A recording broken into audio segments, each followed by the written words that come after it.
Hello everyone. I apologise for being a little late. It's my fault. It's entirely my fault. I just did not realise the time. I have had an incredibly busy day, and just the day got away from me. And I had to eat my soup, and soup is not a famously quick dinner to eat. But yes, it was on me. I'm sorry that I'm late, but we're here now. We are good to go. We are... Well, this is it. This is it now. This is the end. It's the end of Tale of Many Warhipsters Season 3. Who else is sad? I'm sure none of you are. Or all of you are. Yep, it's over. It's done. And today is a celebration of you out there. Those of you who have celebrated Tale of Many Warhipsters and community all year long. We're looking at your stuff today. I've got nothing in. Adam's got nothing in. Richard's got nothing in. We could have put something in, but tonight it's just all about you guys, because Tale of Many Warhipsters. The hint is the word many. It's all about you guys. It's not about me. It's about all of you out there. And you guys were super productive over the last season of Tale of Many Warhipsters. So congratulations, everybody. Well done on getting through an entire year of painting. Honestly, it's a serious amount of stuff. So, yeah, tonight's going to be pretty chill. It's going to be sort of slightly lax version of the format as usual. And I am joined, of course, tonight by Mr. Adam and Mr. Rich Gwotkin. Mr. Reza Prime, as far as I'm aware, is lost in Lapland. You know, he might even be turned into some sort of icicle of carbonite.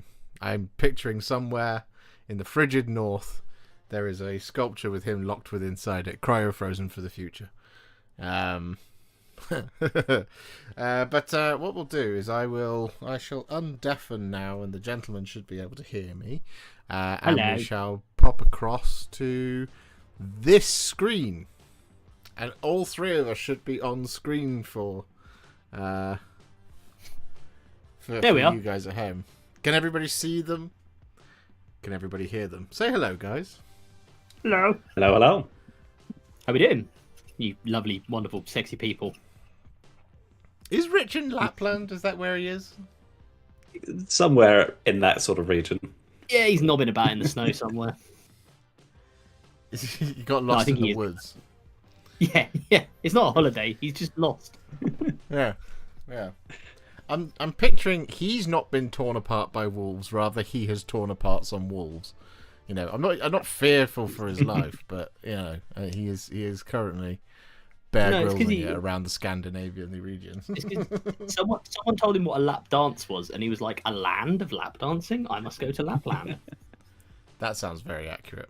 Sounds like well, gentlemen, it's the end.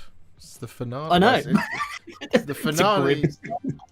The finale was a couple of months ago now. Actually, it was in December, or was it January? I can't remember when we last. It's February already. It is already February. It's time's got away from us so far this year. I was going to do this a lot earlier, but we had the deadline for it was the 11th of Jan, and then it's just gone so fast that we're already at the first weekend of February. There's so much more left to do, and I was like, that's what I said to you guys, this weekend or next weekend, and that's it. That's the only options. Yeah. This year has just flown by already. That's crazy, isn't it? That's what happens as you get older, is what I've been told. And as your YouTube channel gets older, time gets even further away from you. Edward, thank you very much for being a member for 30 months. Who will be victorious? Only the Warhipsters. That's who. Oh, what a boss. Which is all of you guys up there. So thank you very much for being a member for 30 months. So yeah, like I was saying in the intro, I don't know if you guys heard it, but tonight it's very relaxed. Because we're just literally just celebrating the many in the Warhipsters. We're going to be looking at everything they've achieved over the last year, and I hope that for all of you out there who sat down and took some family photos, did it give you a sense of perspective, stepping back and being like, holy hell, Christ, how do I do all this? Yeah, exactly. I painted a lot of miniatures in this year. Well, I mean, especially you two as well. You two, your output is ridiculous. That's the Well, real reason that they don't have family photos, is because they just have too many models to photo. Well, I Yeah. show off my family photos twice a week, every week for Yeah. the entire year. So if you want to see what I painted last year, head to youtube.com/warhipster. You know. So yeah, it's a lot, right? I mean, like I'm just trying to do more than. So last year I managed to get 370, despite on what was it, December 28th, this guy right here being like, just paint the other 30 in the next 48 hours, you'll be fine. Sure, why not? Like, yeah, no. But yeah, Got some the deadline ground. yeah, exactly. Yeah, quick to the dry brush. But no, yeah. So the goal is just beat that next year. So see how we go. This year, next year, this year, we're in 2026. This is where we are in 2026. We are in 2026. Because obviously, Tale of Many War Hipsters this year was supposed to run for an entire calendar, and then it overran because I'm a little snowflake who can't paint in a Warmatic.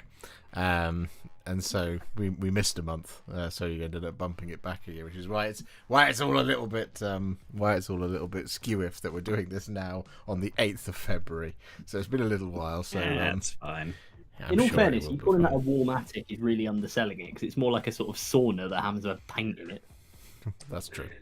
We've got a lot more long-term members over here. Haleth Worst Son of Hammer. I've been a member for 10 months. Well. Look who hasn't been here long enough. Me or you? Because 10 months is a long time. I definitely haven't been here long enough because I was late. Cloud2466, member for 22 months. Season 4 when? Lol. Well, that is the question, isn't it? Captain Manarings has been a member for 33 months. Avit. And Martin Spoon has been a member for 21 months. More, he says. You want more Tale of Many War Hipsters. More hipsters is what I really call it. I really hope he was gripping the computer and doing that like the Kylo Ren thing, you know. More! Or like the alien in Men in Black. Sugar, water, more. It's how I always read it. James Mathias has been a member for 26 months. Been here. Will continue to be here. Well, Tale of Many War Hipsters doesn't happen without all of you guys. That's for sure. Yeah, then it would just be tale of what I did this month. Yeah, tale of what we've been up to. No, you know what? It's testament to this community and to all you guys out there, as I'm sure we'll get into when we're looking at your family photos. Just how long, or Haleth saying, "Oh, he hasn't been here for long enough, 10 months." You know what? You're sticking around, and we hope you're enjoying it, and that's what matters. So, it's great to hang out with you. A long time. Yeah, it's a lot of miniatures to paint. And I know this year for me as well. Like, I've been flaky as hell, which I will put down to like becoming a parent, which has been an interesting transition. But nonetheless, I cannot believe you wouldn't put the Many War Hipsters ahead of your own flesh and blood.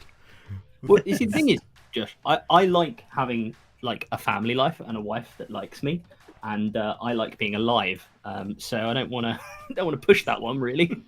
Sounds overrated. You're alive is quite important. Unlike me, who is dead inside. Dana has been a member for 24 months. 2-year anniversary. Incredible. Ice Phoenix is here. Hello, sir. And Haleth Worst Son of Hammer has dropped a $100 super chat saying, "This is a bribe." Man. For what? I don't remember, but it is definitely a bribe. It's a bribe of some description. Yeah, or Middle Earth, I guess. Surely it's for Moria. Or for the King of the Dead, which is the other one you really wanted me to do. Which is now built and primed. Fully built and primed. Finally managed to do it. And I was going to do a video on how I prime miniatures, a little short video. And I've bought this ridiculous headgear to attach my phone to film it for. The problem is I shot the video in landscape and it looks crap on the phone. So I have to redo it now in portrait, and I'm going to look even sillier with my phone literally strapped to my head like this as I prime miniatures at the top of my doorstep. so it's going to be very funny. But we'll come to that a little bit later. Please have a shot of the postman walking past, but just looking at you like, what is this guy doing? When I filmed it last time, the school had just finished, so a large group of children walked past and saw me looking like somebody who was about to go cave diving in my pajamas with a can of grey sear and a stick in the other hand, being like this. trying to prime stuff. It was very funny. Laura has been a member for 32 months. Evening, lovelies. Been looking forward to this one. Good evening, Laura. Thank you very much. Truffle Shuffle, member for 26 months. Definitely joining season 4. Ooh, there's another request for season 4. Aiden has given us a £10 super chat. Grown so much over the year of doing Tales.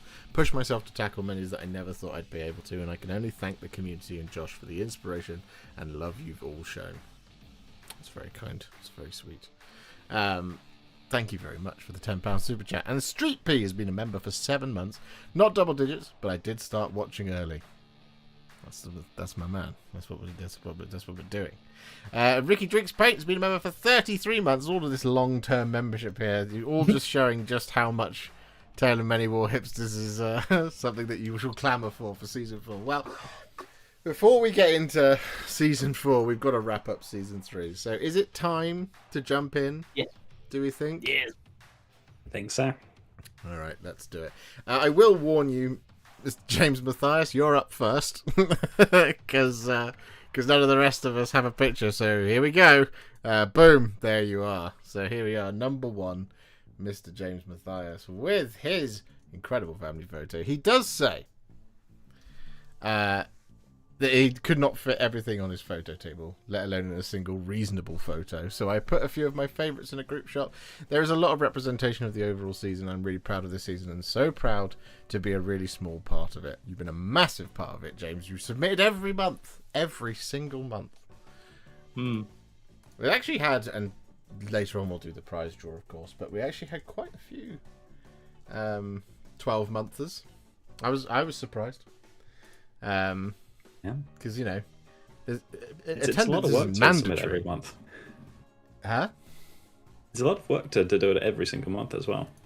Yeah, exactly. Oh, So yeah, we had big a time. number of people on 12 months, but yeah, I mean, James, you just 176 miniatures, 18 factions, 6 spearheads, 4 warbands, 1 combat patrol, 3 kill teams, 17 characters. And a sneak peek for next year, as well as 2026 hobby goals, enter competition, finish 2K army, better photos, have fun. I mean, I don't see how you're going to improve upon your photos necessarily, but if you do, I cannot wait to see them. But I mean, look, James, you've been a stalwart of the series and a stalwart of the channel for sure. Even being a guest judge this year, so massive thank you for that. You were part of this as well, so really big part of Tale of Many Warhipsters season 3, and you've just achieved like peak hobbiness, I would say. Yeah, it's a fantastic little collection, you know, that you've got on screen here, and it's only, as you say, like a part of what you've done, and it's an amazing achievement with the amount you've painted for the channel, and all to such a high standard. You know, I mean, just look what we got here, right? We got Caesar Sigmar, Stormcast, Skaven, Maggotkin, Orcs, Black Templars, Eldar.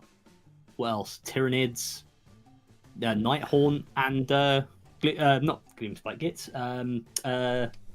The Oric Warclans with Drogs the Sun Tromper at the back there, which is an awesome model, and you've done it amazingly. So yeah, looking forward to seeing what you can do in season 4, and if it's Deathwing based on a sneak peek, very cool. Very cool indeed. Yeah, no, the amount of work that you put in this year has just been, or last year rather, is just incredible, and to see so many different spearheads, warbands, combat patrols, etc. is just incredible how you made each of them so different from the other. You've really pushed your painting style in new directions, which is so inspiring to see. Yeah, definitely. Yeah, it's ridiculous. You're a very talented man. If you don't already, you should follow James on Instagram and TikTok as well, I believe. I think he shared his handle in Discord, so if you're in Discord and you want to go and find it, you can find it in there. it's been really good having had Taylor Many Warhipsters every month. Gives a drive to complete something every month. Oh, for sure. That's the point of it. You know, I'm here to support you guys, not just with videos, but to force you to do the work. No, well done, James. So this is the epilogue's always fun with the family photos, right? Because it is just bang, bang, bang, large collection one after another. So James has got a very, very lovely large collection of miniatures here. Here is Query Hammer's large collection of miniatures. So we've got Croak, we've got Durthu, we've got a Carnosaur, we've got a bunch of Stormcast, got a bunch of Blood Angels in here. We've got the Gloom Spike Gits as well. Clearly a fan favourite. Here it is. I mean, look, this is volume of excellence that many hobbyists aspire to. You know, absolutely. Look, this is a fantastic amount to get. Yeah, to get all this done in a year to such a high standard as well is just fantastic. Yeah, it's also really cool to see the theming across the different bits of it, like, you know, the consistency with, you know, the basing and things like that. You know, the Blood Angels stand out. You've got the Gits as well at the back there. Then you've got the kind of the Lizardmen theme, the bright reds and oranges on the Stormcast as well. It's just like a really nice, you know, I think we've said throughout the, you know, this Tales and also the previous seasons, like when it all comes together in family photos like this, it just is really cool. Yeah, for here, for example, like you said, those reds and oranges just really stand out as super vibrant. Big time. As does like even the feathers on like Croak, or then just like the richness of the red on those Blood Angels. The colors really pop here when you put them all together. Yeah. A lot of people are saying the shadows on the back wall are fantastic. Yeah, I was going to say the shadows. It's like cool. watching shadow puppets. It's fantastic. Just especially the Trogs in the center holding the boulder above his head. Oh! It's fantastic. No, really well done. Again, a huge amount of work completed here. And again, like I said, just when you just line it all up, you realize just how much you go back through everything that you've done. I wish I had space to put the models I painted last year out to take a photo, but it would have been a terrible photo if I had submitted it. Probably would have been like an entire day's worth of work just to get them out and put them back again as well. Exactly. You're better off just submitting a photo of like roughly, well, maybe not your house, don't dox yourself, but then just go, they're in there. just they're all in share there. A picture of my address. There it is. A QR code. I feel like you could name. Excuse me. James says, I feel like you could name all the models from the shadows alone. This is a pretty neat thing. Oh yeah, they could really see the silhouette, right? Yeah. Definitely. It shows kind of how recognizable a Warhammer silhouette is. That's a silly thing to say, but like you could tell a Space Marine from a space just by looking at its shadow. That's the fantastic thing. Yeah. Josh, like when they do the previews, they always put the shadows, and you can kind of be like, oh, I can see what's kind of coming in this preview. Yeah, exactly. Harith Worth Son of Hammer says, Josh, move everything in the living room to one side and take the photo there. It's not a bad idea, but we have a reasonably large coffee table that A, isn't enough to support all the miniatures, and B, is too cumbersome to move out of the way. So it's simultaneously a lovely coffee table, but I can't get everything on it. And I also feel like Alice probably would have comments if she comes home and finds just the living room covered in Warhammer as well. Yeah, and then I've got to put it away, and stuff is put away in such masterful ways. In the top shelf above me, there are 60 models, and you have to take it out in the order that you put it back in, because otherwise it will not come out. Josh's hobby room is a lot like Tetris. Yes. Like, if you don't know how things go together, it just doesn't work. Yes. There was a question in Discord the other day asking, what does your photo booth look like? And I said I would snap a picture, but that area of the room is a sense of deep personal shame for me, which is why I will not take a picture of it, because it is literally... You know the scene in Batman Begins when Christian Bale is training on those... with the League of Assassins, and he's on those on those timbers over that pit as people hit him with sticks, and he has to balance on them. Yeah, that's how you get to my photography bit. So yeah. Anyway, thank you very much, Tom. Next up, Dr. Steve painted basically an entire Emperor's Children army, and then a wonderful smorgasbord of Age of Sigmar miniatures, everything from Iridan the Witness through to Talia Vedra, in the colours of the Knights Excelsior as well. One of the best storm hosts because they're the angriest and the meanest. I like it. We've also got the endless spells in there from, what is it, Forbidden Power? Yes. The Soul Scream Bridge. It's is really that what cool. It's called? Yeah. Oh, what the long thing that looks like a big spine. Yeah, that's the Soul Scream Bridge. And then isn't it Laukon, the river ferryman, boatman, taxi guy? I don't think that's his name, but it's something like that. That's it exactly. That's how it's printed at GW. It's very long. No, I love this. Look how like just so many, and also like pink is a hard color to get right. And on those Emperor's Children, you've absolutely nailed it. Oh yeah, absolutely. For me, it's the white or bone color on the Stormcast that really stands out. That really looks great, and sort of identifies those as a special unit that you really need to look out for. Yeah, definitely. Also, bonus points for the steam tank. Love that in the back right there of the AOS photo. Oh yes, always great to see. Can you run Talia with the Stormcast? That is amazing. Yeah. You could technically run some Stormcast with Talia. Yeah, you can put a Regiment of Renown in there. Yeah. Black also, Talons. Do whatever you like. It's your hobby after all. This is very similar to very similar to what I have. Basically, is the thing going? Bit of everything. Yeah, Steve has got great taste. I like it. He does. The city's models alone are a lot of work. Oh yeah, that's some some detail right there. We've got Pontifex Sinistra in there, I believe. Yes. Yep. All that good stuff. That's not an easy model to paint. The Black Talons as well, as already mentioned. Bone White. Go on. Oh, go on. Sorry. No. I was just going to say there's also the spear. There's also that spearhead terrain at the back as well. Yes. Oh, which is Sand and Bone one. Sand and Bone, yeah, which is like, it's one of those things where if you're painting all your models, you get time to paint up terrain as well. It's a big achievement. Yeah, exactly. I imagine your photo booth is basically Thorin standing on the cracked ice, including a white orc below your feet that will stab your feet if you stay too long. That is exactly correct. That is exactly correct. That exact scene. Do you know what? The way to turn on the lights for my photography booth, it's underneath the table that it's on top of. There's so many models and there's so many things around there that if I do not tie my hair up and I go down there to pull things off, I pull I just pull models off left, right, and centre from the pen. They all just settle onto the floor, and then it becomes a case of trying not to stand on Legos. Everyone knows how painful that is. Standing on a miniature you've just finished for a painting tutorial would be heartbreaking. Anyway. Yeah, don't want to do that. Well done, Steve. An incredible year of war hipstering.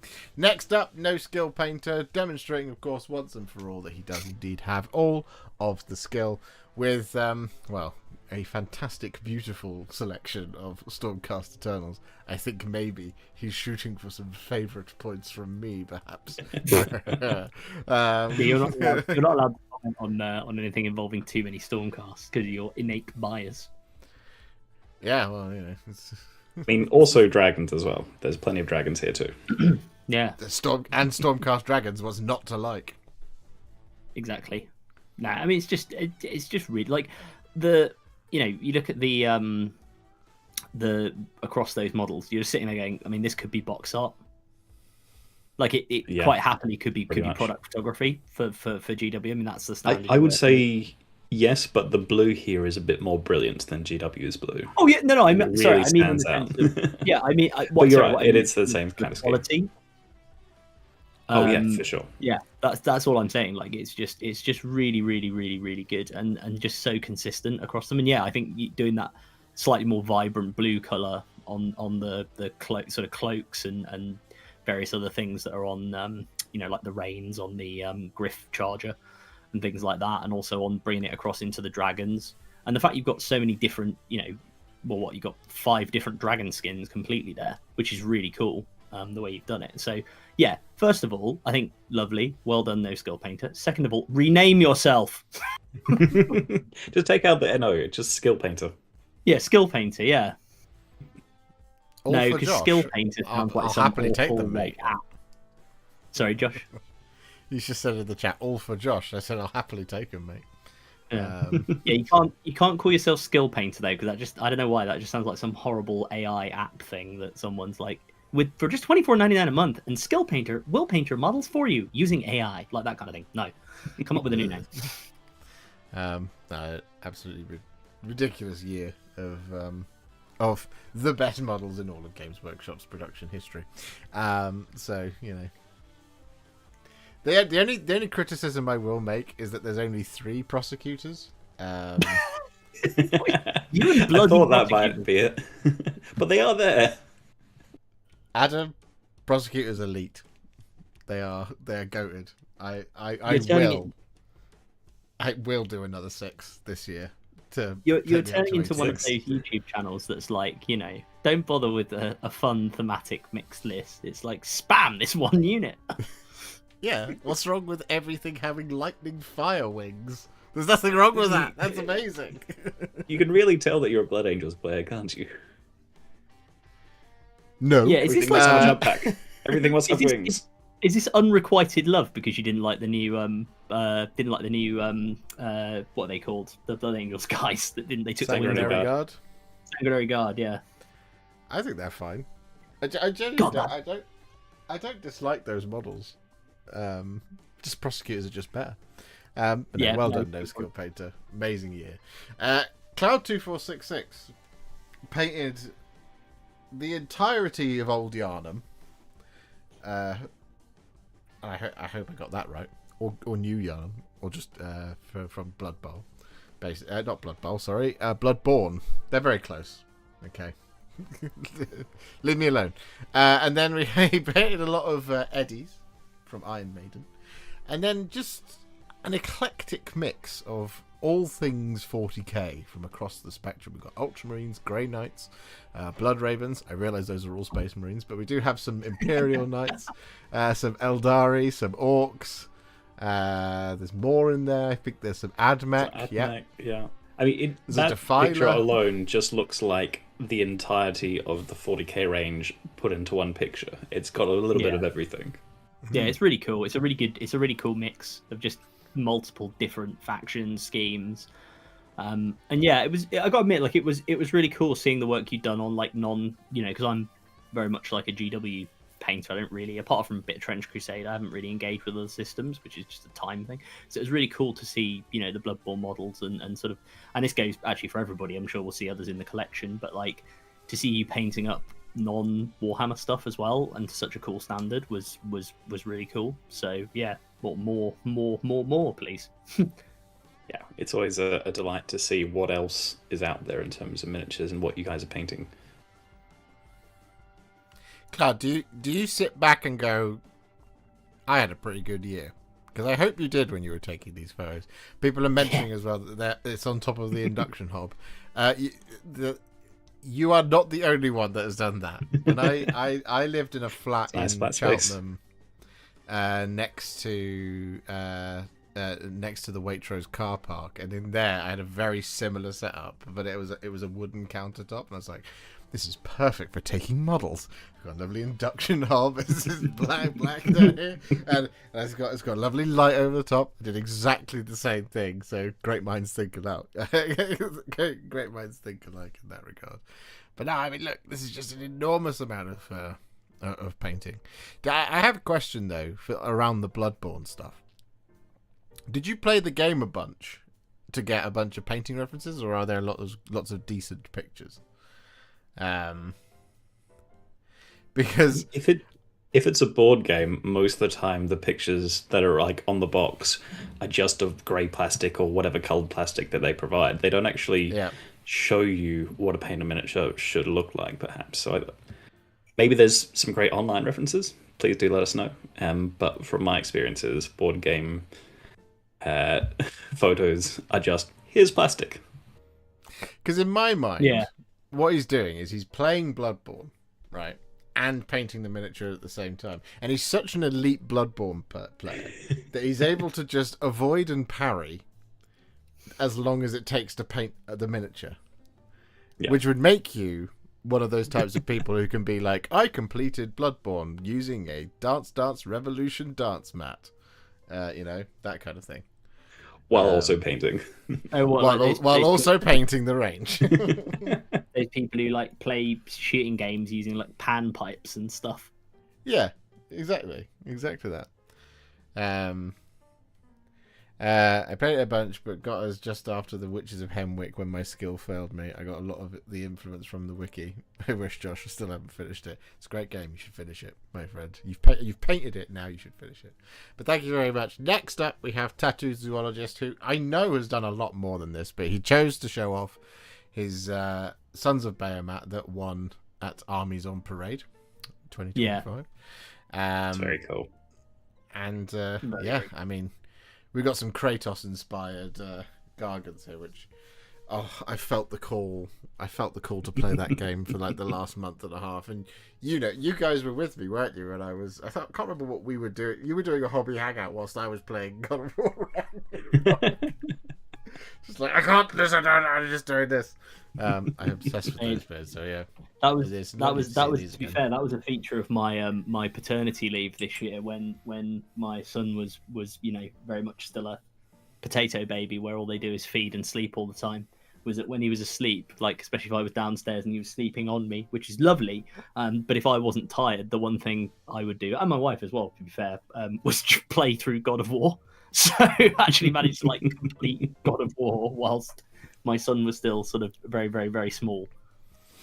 Are you going to model your parenting style after Kratos? Oh yeah, I just when he's old enough to understand, I'll just start calling him like boy, like that. Come here. Good. I like it. And we know that Tattoo Zoologist has painted several orders of magnitude more miniatures this year, but no, congratulations on the Armies on Parade win, and it's lovely to see these guys again. He was in the chat earlier, but I don't think it said he couldn't. He said he couldn't join us tonight. So yeah, well done, Tattoo Zoologist. Thank you, you've done amazing here. He lives quite an eclectic life. Great to see these as a highlight. Does Tattoo Zoologist? I imagine he's either playing poker or at a karate tournament or both at the same time. And that makes it sound like I'm taking the mick. That no, this is what he does. So, props to him. Yeah, props to him. Thank you very much. All right, next up, Lakuva 13 with the Unforgiven and some friends along the way. Very cool. Great to see these as a family photo where you get all the red and black together, and then that stark sort of bone color. Yeah, it's really, really good. I do like the old style. Blood Angels like black and red. Blood Angels, Dark Angels, black and red scheme that he's done here as well. It's really cool. Classic heresy. Yeah, it's we've said it before many times, but it just does feel that bit more menacing to him. And we really like how he's got the dark green cloaks on the companions as well. That's a very nice touch. Yes, I remember when we saw those. Captain Manarings says, lovely CSM army.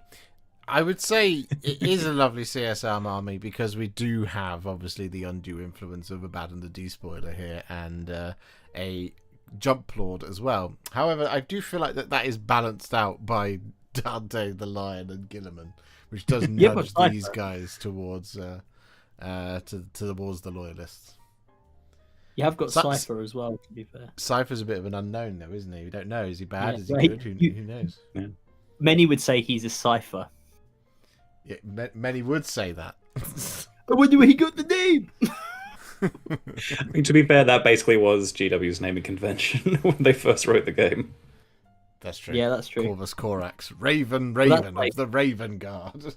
Well, to be fair, Lionel Johnson is the poet, right? And Dark Angel was his poem. Yep. Like I said, My favorite. pretty much their naming conventions. Although I have heard the other rumor that goes along with that, because I think Lionel Johnson wrote quite a lot of I think he was gay, and he wrote sort of poems about that sort of thing at a time when that wasn't sort of widely accepted. But the rumor was that The Rock was named after a like a gay bar in Nottingham, but that's not actually true. Apparently, there's no real evidence for it. Ferris Manus was that would have been some cool lore. Yeah, it it's a shame. Cool lore. Would have been, yeah. Ferris Manus, Iron Hand of the Iron Hands. Yeah, it's fantastic. Love it. Well done, Lakuva 13. Incredible work. Next up, Jonathan Justin painted all the demons this year. Just all of them. Just all of them. Yeah, Scarbrands, Screamers, Juggernauts, lots of Flesh Hounds, lots of Bloodletters, Brimstone Horrors, Blue Horrors, Flamers of Zinch, Pink Horrors, a Great Unclean One. My. It's a lot of demonic activity going on. Yeah, I love it. That's really cool. The horrifying thing is that depending on where the rules are, those Pink Horrors will split into all the Blues and then all the Brimstones. So like that's just like one unit. Yeah, exactly. Yeah, it's like you need more needs more Brimstone. Remember when it used to happen automatically? Nowadays you have to roll for it. You have to roll for it. Yeah, it's it was obnoxious. And people that's a lot would of work. Put down bricks of 30 Pink Horrors and go on then. Just try to shoot them. Oh, by the way, I have a 3+ invulnerable save as well. Yeah, that was fun. More Year of Chaos than GW did last year. That's true. They've saved it now. But it hasn't ironically isn't this year turning out because they've got Huron. They've said is coming next weekend. Yeah, Iron Warriors as well. Yeah, and the Iron Warriors. Yeah. I think what Games Games the Winter Workshop, of Chaos. I think what Games Workshop needs to stop doing is to stop using terms like Orktober, like the Year of Chaos, this, that, and the other. Because it implies to a lot of people... Just make declarative statements. It's like, 10th edition will have less rerolls. Yeah. Like, the thing with Orktober, right, is when people say, oh, it's Orktober, and then they go and release, like, 2 Orcs models, and people are like, this isn't Orktober, I thought it was going to be Orcs all month. It's like, no. Yeah, I think it'll be hard to every year to design a whole month of releases worth of Orcs. So. And to be fair with that whole Year of Chaos thing, I think it was like the problem with it, and I've done it there by saying about Iron Warriors and Eron. It's because everybody's so 40k focused. Because the big bad of AOS 4 was Skaven. It was Chaos. They got a huge range refresh, right? Yeah. There's a whole bunch of Chaos stuff. It's just not very much of it was for 40k. It was everything else. There was like 3 Chaos models for 40k. We got a new Chaos army in AOS, Hellsmiths, right? So yeah, it was kind of a Year of Chaos, but for some reason people are like, unless it's my Chaos Space Marines, I don't believe it. And it's so but hey, what are you gonna do? True. Best thing is, family is out, and I watched this here on a big TV screen with beer and a mobile in my hand. Love to hear it. What a legend! It was supposed to be about AOS, but somehow everyone thought it was about 40k. Well, there you go. Because Games Workshop doesn't make any other game other than 40k. Anyway, next up, thank you very much, Jonathan. Next up, we actually have a new competitor for the Epilogue. Norn Dan, who's submitted coming in at the last moment. Tale of Many Warhipsters for the last one.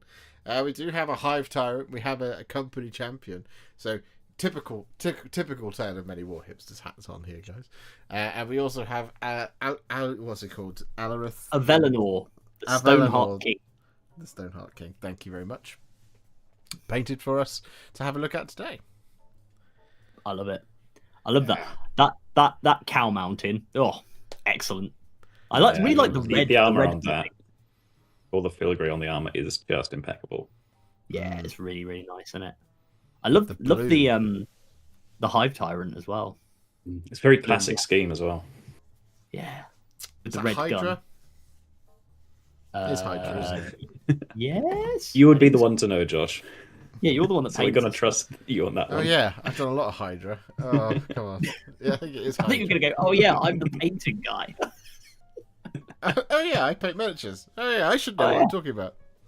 My brain is wiped. I do apologize. This is the company champion from the company Heroes set, I believe. I believe so, yeah. Other one is he's doing that, the Sigismund pose. But is he is he from the company Heroes, or is he the special edition one? Because they did that special edition one they released, didn't they? That was like a collector's, one of their collector's edition type models that was a company champion. I seem to recall. I think he is. He is from the company Heroes. One. Oh, okay, fine. Yeah, I mean, either way, cracking job, Norn Dan. Yeah, it's lovely. I'm really enjoying painting Ultramarines at the moment, and I've had a really cool idea for the 100,000 subscriber video, which to be fair is not that far off. So it means I've got to get on with it. Coming up close. Please keep subscribing. That wasn't me complaining. I was going to say, if you want an incentive to make Josh work harder, just subscribe even faster. Yeah, exactly. If you want a running count, we are 434, 534 away. Ooh. Yeah. Get your friends, people of the community. Get on that subscription. You know you want to. Yeah. And if you want to, you could also get them a membership to the channel. That would also be really, really helpful. Thank you, bees. But yeah, no. Lovely stuff, Norn Dan. Well done. Is it a 40k point MESBG? 40,000 points of MESBG. I think I just had a I mean, if you're doing Pelennor Fields at full scale, maybe. There's so many models. I painted Mordor. You painted a Mordor army. No, I painted Mordor. All of it. All of it. Yeah. To be fair, if you had a 1,000-point tournament and invited 40 people along, that's 40,000 points right there. Just put it all on one table. How about it? Oh my god. We'll be there for about a week. A Rider of Rohan is 14 points. How many spears? Was it 6,000? Less than half of what I'd hoped? It was. All right. So, hang on. That's 84,000 The Riders from Snowball won't even be there either. If it's just Riders of Rohan, not even Heroes, which you would need in the current rules, it would be 84,000 points. So, yes. A full-scale Pelennor Fields, 100,000 orcs, is going to be a lot more. That's 600,000 points. So, we're looking at probably more like 1 million points per side.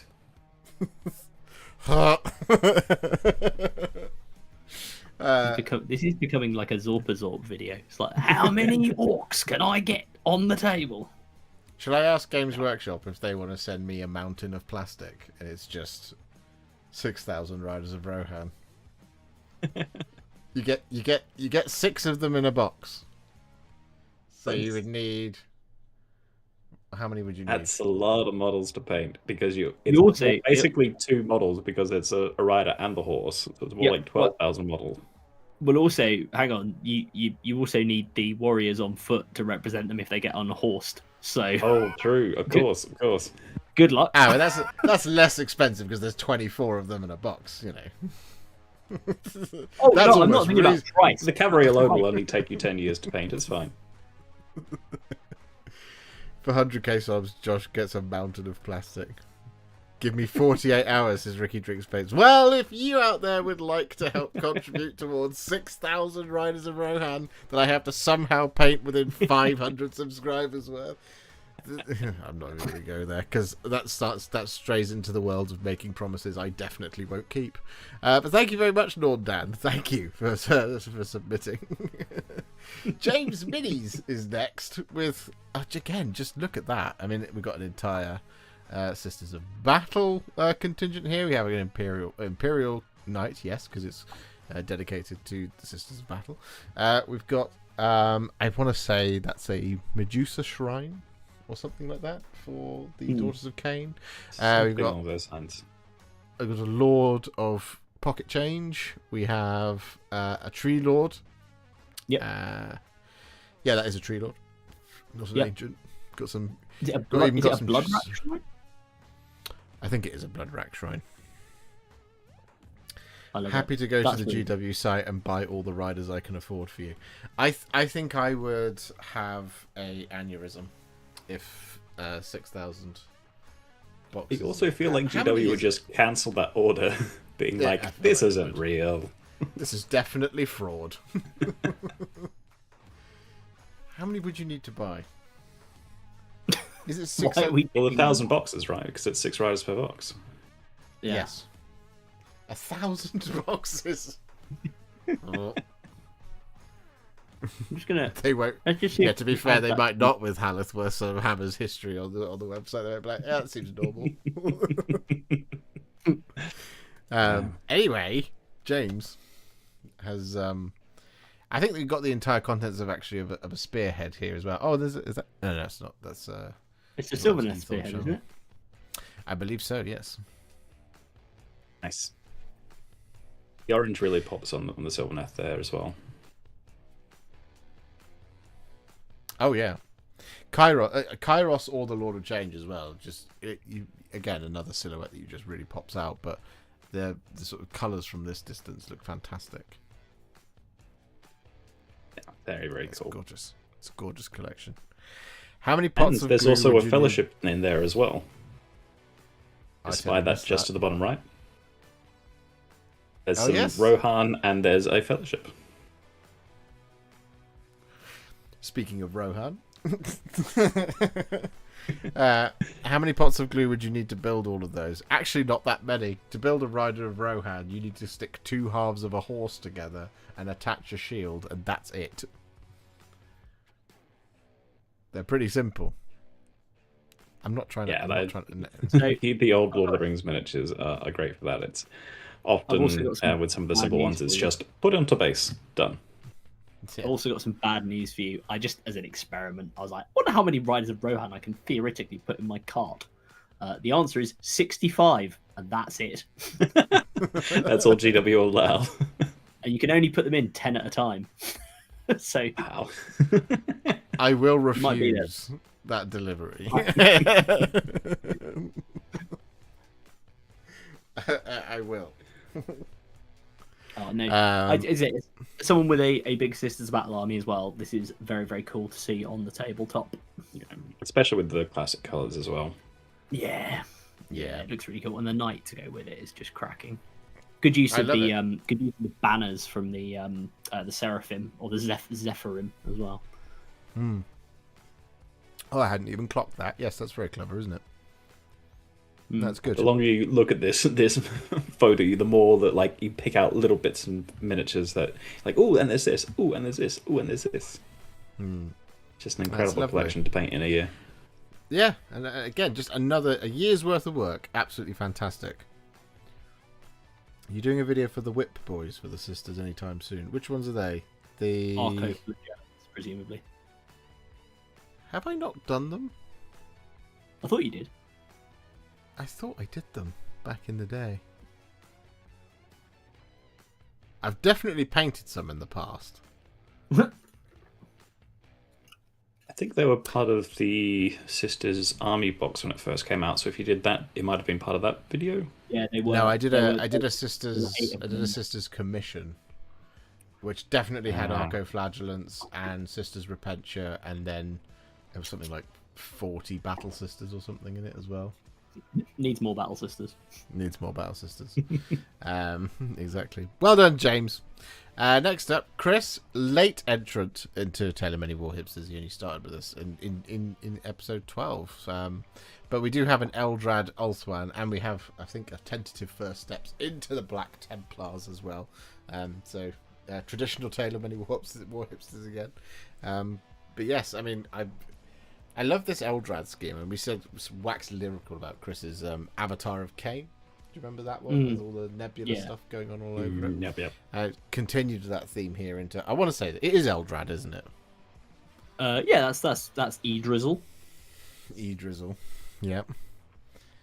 That Eldrad is beautiful. I agree. I agree. Lightning effects are very cool as well. The lightning effects are very cool. And then just like to also continue like with the on a smaller scale, that sort of that starlight theme is very cool as well. Hard to do on a smaller scale as well, because often it's done with like toothbrush flicking, and it's very easy to get blobs that are too big. So to get them that fine, you have to be quite careful with it. Yeah, I've never even attempted it myself. I probably should. There's lots of things I should attempt, like base jumping. But I feel like if I attempt base jumping, that will be the last video of Tale of the Warhipsters. Well, if you try to paint at the same time, probably. Yeah, I was gonna say, like, what's the link? You're gonna try and paint at the same time. Here's how I painted this model while space jumping from. You got to do surely you've got to do like extreme ironing where people like skydive and try and iron something on the way down. You got to do that, but with painting. I think it's called slap drop instead of slap chop. Slap drop, that's great. That's the. There you go. That's the. We'll try it. We'll try it. Once we get to 1 million subscribers, I'll move into extreme painting. Today I'm going to try and paint this space marine whilst in a bullfighting ring. Hello, it's the Warhipster here. Using only red. Yeah, my own red. Yeah. Well done, Chris. Call it free falling painting. Nice. How about underwater painting? Yeah, we can try all of that.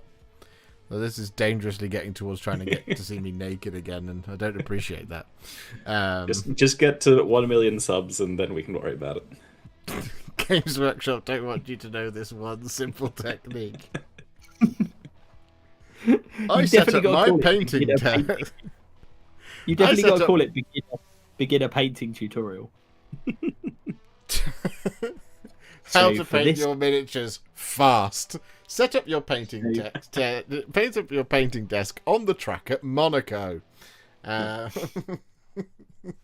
today we're going to paint some Space Marines, and I know what you're thinking. Airbrush, bit advanced, but let's just be clear. What you're going to need is an oxygen tank, a vest, and some scuba equipment, because we're going to be doing this down at about 25 meters. Oh, come on, if we're going to go for extreme, we've got to go. I'm in the Titan submersible. No. Thank you very much, Chris. Thank you very much, Chris. Next up, Pridders. Pridders painted a lot of miniatures, but only shared with us a small fraction of them, as we know. But we do have a lot of Middle Earth. He's really enjoying Middle Earth. I think he was saying last Monday that Rohan is the plan this year. But yes, Minas Tirith first, Rohan second. That's, I think, a lot of people. That's good. Good trajectory. What I particularly enjoy, these are all fantastically painted models, and the way you've done. I think when we saw these on the channel, the way you've done the sort of slightly kit bashed Tau commander there as well is very very cool to be Farsight. Or Farsight-esque. But what I love about that photo in the bottom right-hand corner is the fact that because Faramir's like leap over a wall pose, it does genuinely look like they are all running away from the Carnosaur. He's just like, fuck this. Yep. I mean... But Mrs. Tyrrell, whatever comes through that gate, you shall stand your ground. It's a Saurus Scar veteran on Carnosaur, Gandalf! Oh, no. Run away! Boromir would have fought the Carnosaur. He would have done his father's bidding. A Shadow Sun appears behind Denethor and snaps his neck. Yeah. Bloody hell. What we say? Airbrushes are old news. We're painting with an air cannon. I'll do you one better. We'll do painting with a t-shirt cannon. Yeah, just don't get that. Don't get one of those like weird artists you always used to see on Eurotrash used to paint with their bits of their body. What, finger painting? Everyone does finger painting, Adam. But yeah, I think this was a bit more niche than that. I'm too innocent for whatever it is you're trying to describe, but please don't do it. Well, obviously, making a paintbrush out of your own hair is what he's meaning. Oh yeah, we do that as well. I weaved my own beard into a brush.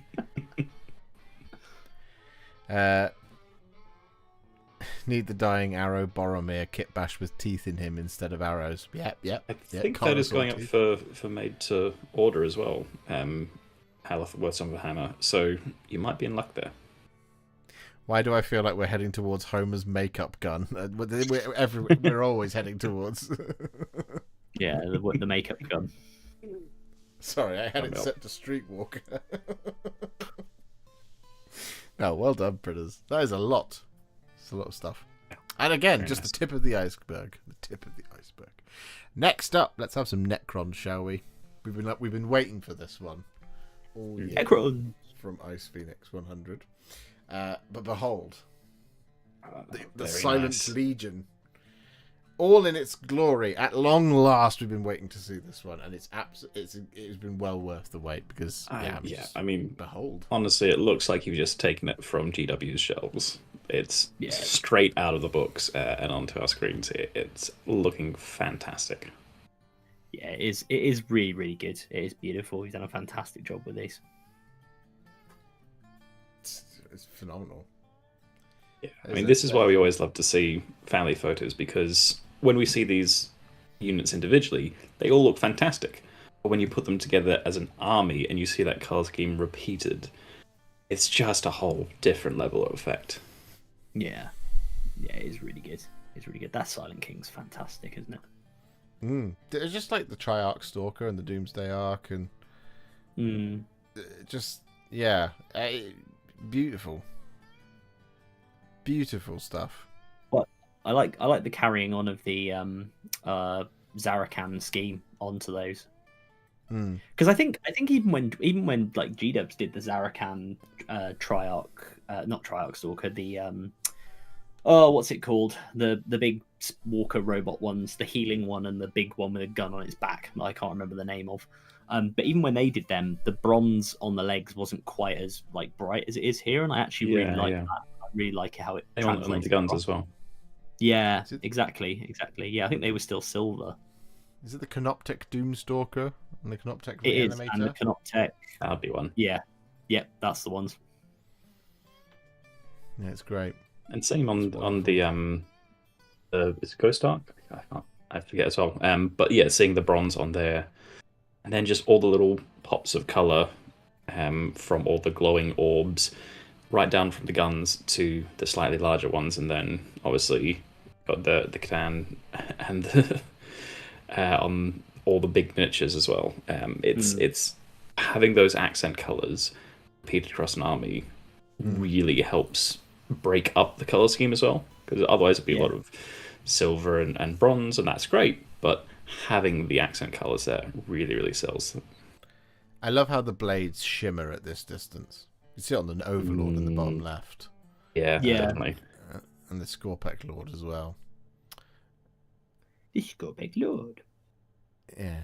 Spectacular. Thank you very much, Fabian. Next up, it's Alaric himself, who took us to the far future with Aloy. With the Horizon. The old, Horizon. I've forgotten its name again. Horizon Zero Dawn. Horizon Zero Dawn, but I can't remember the name of the big the big boy. The actual creature name.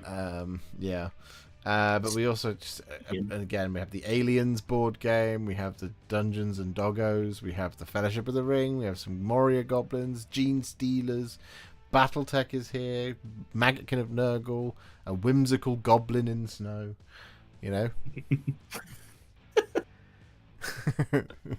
And I just enjoyed your description there. A whimsical goblin in the snow. Thunderjaw, thank you, Alaric. That is the true size of the Thunderjaw. Especially when you combine it, compare it to the size of the Rattling Warp Blaster. Yeah. It's a pretty big boy, that model, isn't it? It's chunky, isn't it? Definitely, because we often see these just as the one image, so we're like, oh, well, that's big, maybe? But to actually see it against a scale, other model, you realise just how big it is and just how much work you put into it. Rattling Warp Blaster for scale. I feel like we should have like a standard reference miniature, so we can always see how big something is. Well, but it's like when they use weird measurements, like they say such and such is like twice the size of Wales or something. Like Wales is a standard measurement for something.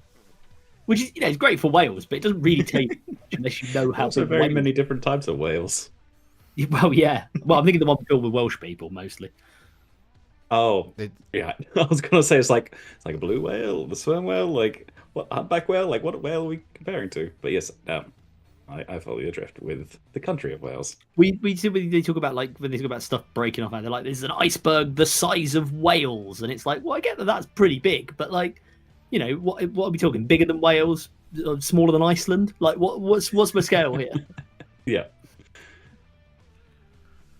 I suppose the numbers don't really do things justice, do they? No, but neither does the slightly pained metaphor. Anyway, well done, Alaric. Again, just a lot. I know how much. As somebody who paints, a different thing every week, I know how much brain power that occupies. And so, you've done a lot of miniatures, and to do a lot of miniatures to the standard that you do them, and they're all completely different as well.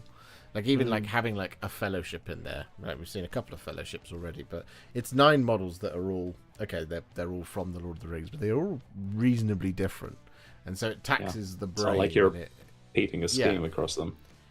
Exactly, it's not like you're painting.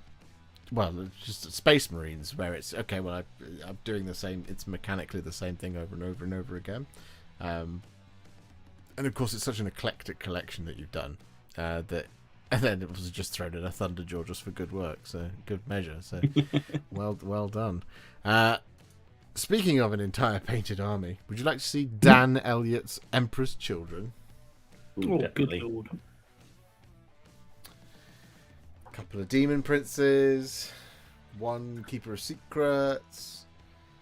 I guess in 40k terms, 3 Keepers of Secrets, despite Sinetta and Dexter never having that term, Dan. There's a Forge Feed / Mauler Fiend. We've got some Fiends of Sinesh. We have various demons. We've got the Thricefold Discord down the bottom left. We've got some Seekers. We've got we've got some bog standard Demonettes. We've got the Contorted Emil Heskey as well. Emil, which one's Emil? I think perhaps the best thing to see here is probably the Armies on Parade. Is that gold? Because it is very, very well preserved. Because this is a stunning looking army. Well, I remember we said when this one appeared, throughout when Dan's stuff appeared on the videos, is just this really nice purple color. It's just done so well.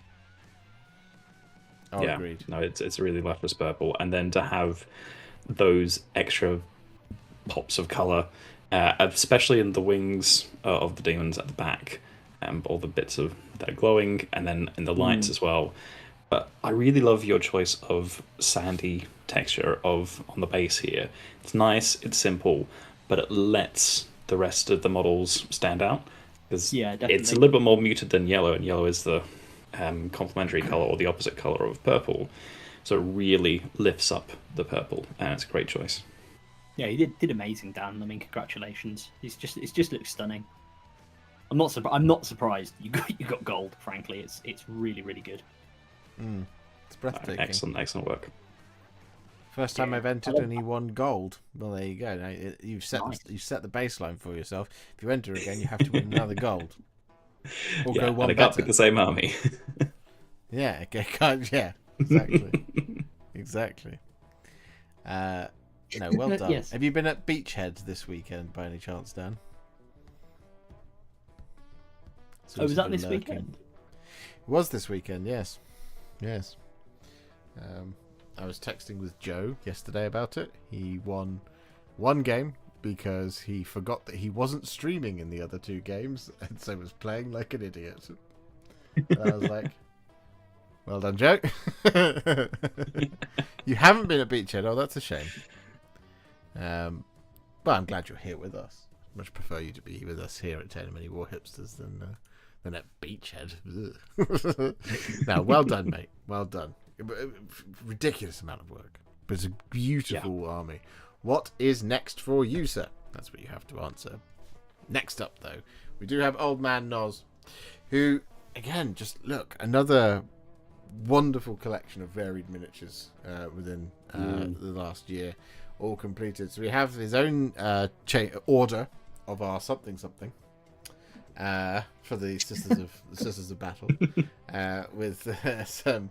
I want to call them retributors. Is that what they're called? With the guns, big guns. Yes. Or they're just battle sisters. They're battle sisters.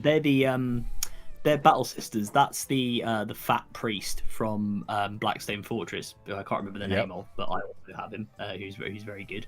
The special edition. There's two special editions because we've got Canoness Viridian there. Yeah, Canoness Viridian, and the it's not Tyrania Palos. She's the one who's like got a gun pointed out. I can't remember the name of this one, but she's technically a supposed to be a what are they called? Not Repentia. Again, this is how long it's been since I've actually paid attention to 40k. Sacrosanct. That's the one, Sacrosanct. Yeah. These are awesome. The green armor, like the shiny aquamarine greeny blue armor, is wonderful. Yeah, really great to get a metallic in that color as well. It's so striking. And I mean, we're always gonna be big fans. At least, I mean, Josh as well, but certainly Richard and I of the MESBG stuff. Always great to see how much Middle Earth we've had this year, which is just so gratifying and so amazing to see. Yeah, we've had a lot, haven't we? It's been great.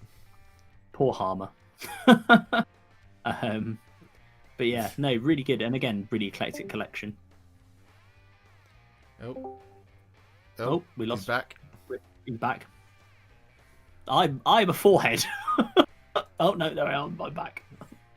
It should be all good. Yes, indeed. But look, we've got Haldir, Boromir, Thorin, Elrond, Hammer. We've got Aragorn, Denethor, Barrow-wights, Moria Goblins, Wargs, Feral Wargs, and Ringwraiths as well. Warg Chieftain as well there, I think. Warg Chief there. Poor me, no, why? really. Oh, you meant Dad. Yeah, poor Hammer. Yeah, I meant your dad. Sorry, Haleth, I meant your dad. You didn't get a great showing in the film, did he? No.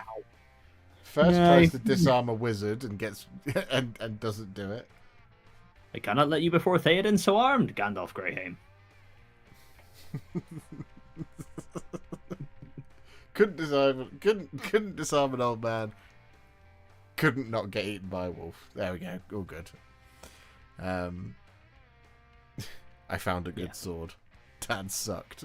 He wasn't great. Oh, hey! Listen, your dad letting Gandalf in got this whole train rolling, right? And got that Grima Wormtongue straight out of there. So, you know. I feel like that's the beginning of a visual of a video that you might be making, saying why Hammer is the most instrumental character in all of Lord of the Rings. Yeah, exactly. Yeah, without him, the rest of it just falls apart. Yeah. Fantastic. Well done, old man Nause. Next up, Avelion. Avelion did a lot of miniatures as well. Yes. An entire Custodes army, an entire Dark Angels Heresy era army, and an entire Tomb Kings army from the old world. I love it. Love it. Oh, so good. So much work. It's a pretty spectacular amount of miniatures, isn't it? Yeah, it really is. It truly is. I mean, also just again, it's one of the things like the individual, the Custodes scheme with kind of pale armor was one that stood out. And then again, when you see them all together, the effect is just fantastic. And I mean, same. I said earlier, I really like Heresy Dark Angel. I mean, God knows I'm never going to bloody play Horus Heresy, but I do like the Dark Angels, and I do like their scheme in that particularly. So I think this is great to see that there. And excellent bonage in the world of the old world. I think there's something that an old army it works at this scale when you have that many miniatures all ranked up, all the same color, all the same scheme. There's something that about the army that becomes a spectacle that you only really get in old world. You do get obviously to a certain extent in the other ones, but the way everything ranks up is just so thematic, I think. Yeah, with those square bases, they get real close to each other, don't they? And they become units as well. I mean, you can obviously arrange them that way in Heresy or 40k or AOS. But yeah, Old World it's just that little bit extra special for a look of an army, I think. Yeah. No, amazing. Yeah, I think some of my favourite product photography photos that Games Workshop takes is of Old World armies because they look like armies. And a lot of armies don't look like armies. They look like a collection of special forces, which is not a problem at all. Depending on which game you're playing. Yeah, whereas Old World armies just look like armies. So when you see a lot of it all together, you're like, oh, yeah, that's an army, you know? Yeah. Because the Ultramarines project I'm working on now, it's something like 40 models total. And it doesn't really look like an army. It looks cool, but it doesn't look like an army, whereas, you know, these definitely look like armies. But these are fantastic. Well done, Avelion. A lot of work accomplished in a short space of time. Speaking of short things, Mini Creative has done quite a lot of Legions Imperialis. Tiny soldiers. Speaking of another system that looks like a proper army when you put it all on a table. Yeah, that's for sure. And also, because it's the Mini Creative, it's all painted to an insane standard.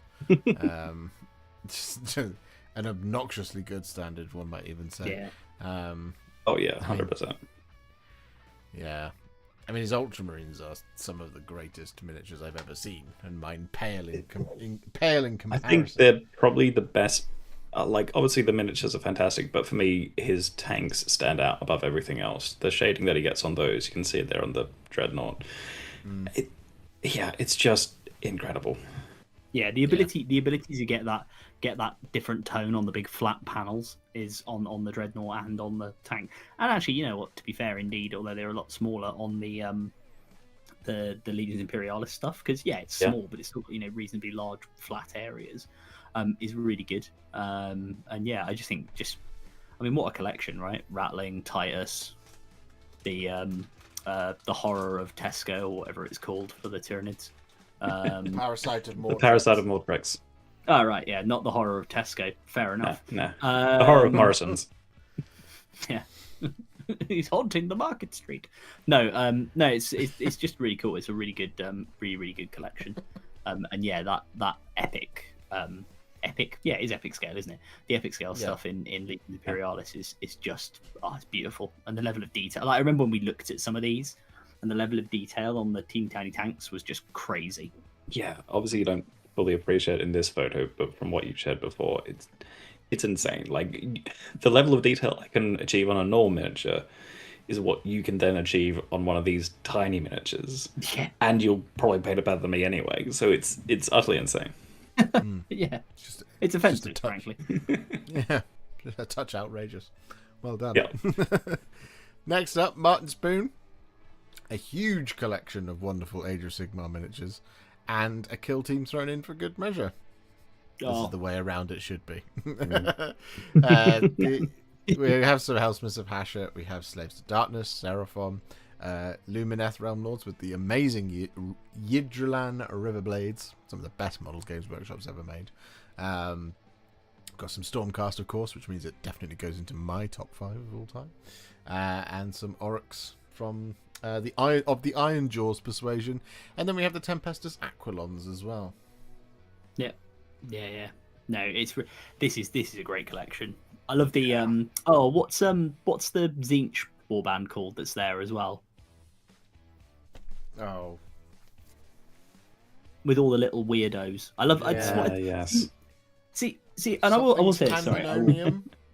Yeah, that's the one. I will put this out there, which is, I really hope, and this is not to take away from anyone who's done 40k tonight, I really hope 40k, the next edition, takes some cues from AOS on, like, not just the design, but also just some of the, like, integration of little weirdos and little war bands and stuff like that. Well, which I think they are doing a little bit with Kill Team. What they could do with Kill Team is make it a little bit more like Underworlds, where there's at the moment the Kill Team's like, here's like a generic unit that you can use in 40k and some specialist bits. But the Underworld miniatures are some of the best miniatures that GW has ever designed, because they've got so much character and are so individual. And I'd love to see, if not Kill Team, another game, or if they redesign Kill Team to be around these little warbands. That would be a pretty incredible opportunity for some amazing miniatures. Yeah, I think. I just think it'd be really cool. And I say that just because I mean, you look at beautiful stuff like this, that you could drop into different armies. It'd be really cool. But yeah, sorry, that's me just ripping on the state of the game in general. But no, I think these are fabulous. I think they're all brilliant. And yeah, I mean, it's not so much variety as well. Yeah, I mean the green Stormcast color scheme. It's just so good.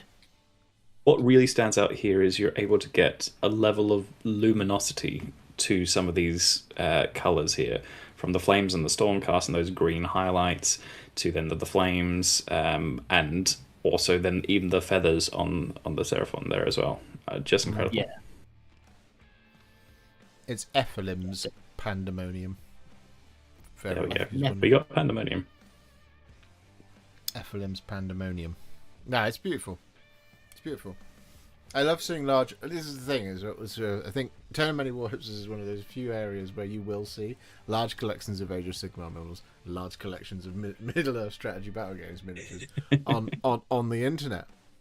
Yeah. Because most of the people who have those are off just having fun in their own little world. So it's wonderful. Yeah, pretty much. And this is beautiful. Well done. Well done. And keep flying the flag for Warcry. Hopefully someday you shall get an update. And I hope it's sooner rather than later. Maybe this year. Maybe they'll redo Warcry this year as a way of being like, see, AOS, we do still care about you. When inevitably in June it just becomes all about 40k for about the next 3 to 6 months. Yeah. Well, it's with the last previews, we were surprised that there was quite so much AOS content. But my theory is they're trying to get it all out before 40k comes. Oh, I wouldn't bother, guys. I saw a video pop up on my feed the other day that said AOS is dying. So Anyway. Oh yeah. But isn't that just a repeating title that comes around every 6 months? Yeah. Every week. When they can't talk about 40k, it's the same thing. But yeah. Yeah. Next up, we have Abdul, who painted lots of big things across the year. We have Vizik Scour, not Zizik Scour. I was thinking of Zizik Road by Stone Sour. Vizik Scour, Be'lakor, Usharan. We have Rotigus. We have what's his name? Radikar the Beast, Kragnos, Abaddon, and Typhus. Those are some hefty models. Yeah, you're loving your big characters, Abdul. You've done a fantastic job on them. Yeah, I mean, each of those takes quite a long time to paint as well. Like, having done 1-2 big models myself, and obviously Josh has done a lot more than us. Yeah, they take a long time. Maybe not than Adam, because he's also done a ton. But yeah, they take a long time to get all the details, because GW make them so very, very detailed. Yeah, they do take a while, but yeah, no, Abdul's done a brilliant job on these guys. These look like fantastic. Vizik is a favorite of mine. I've not painted him, but I really like the take you've done on that. And I mean, Usharan is Usharan, right? Love my deluded king, or my king of delusion. My deluded short. I mean, king. I think Rodigus and Kragnos really stand out here as well on the shelf. Yeah, it's fantastic. Yeah. No, they do, and you know what? Like the Abaddon and Typhus models as well. Like Typhus is an older, is probably of those is probably the oldest one there, right? I would have thought. It's Abaddon that was or 8. Typhus, yeah. Yeah, Abaddon and Typhus. I mean, you'd again done a cracking job on them. Still look really, really cool. So yeah, Typhus is the oldest one there. So Abdul, are you next year? I guess a question for you is: are you going to stick with doing big character models, and not necessarily physically big, because Abaddon and Typhus are not as big as Kragnos and Rotigus, for example, but are you going to stick with characters, or are we going to see sort of lots more troops and stuff to go along with them for Tale of Warhipster Minis, as I was about to call it before? Paint your must. Yeah, well done. Next up, it's Street P. Who again has done a huge amount of different things, a truly enormous amount of different things, from Blood Angels to Orcs to, I want to say, Final Fantasy. I got this wrong last time. I know that I did. I was so confident, so now I'm really completely unconfident about it. We've got some Streetby, the nicest man in Tales. Streetby is very, very, very, very nice. I love, again, lovely. We're going to say this over and over and over again, but a lovely collection of models. You should be very pleased with your output. Yeah, it's just very, very good. Yeah, and this is lovely to see. What's the one in the middle? I'm Street P in chat. Please let me know, because I probably, it's probably one of the ones I missed when you did it as part of the regular Tales series. But the one on the little guy with like 2 heads and the 2 crowns, that's really cool. I believe it's from is it from what's it called? The cup thing, Cuphead. From Cuphead. Oh, yeah. Cuphead. Okay. Yeah. I had to really rack my memory from last time we saw them. Yeah, I do vaguely remember trying to figure that out the first time we saw it. Fair enough. Oh, very, very cool. It's inspired by the Queen. Nice. Nearly. I was nearly right. Go on then. Lay some knowledge down for a Street P. I got it wrong again. God, you can't get the streamer these days, can you?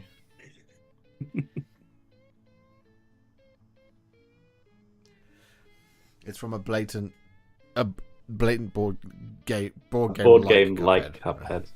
Right. Oh, I see. Makes sense. No. Well Well cool. done. Well done. We also, it's nice to see your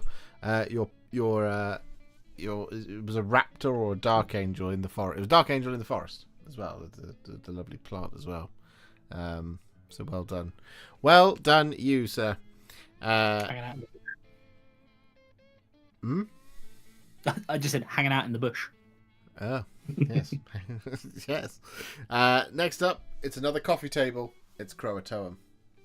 Ooh. Oh. Nice.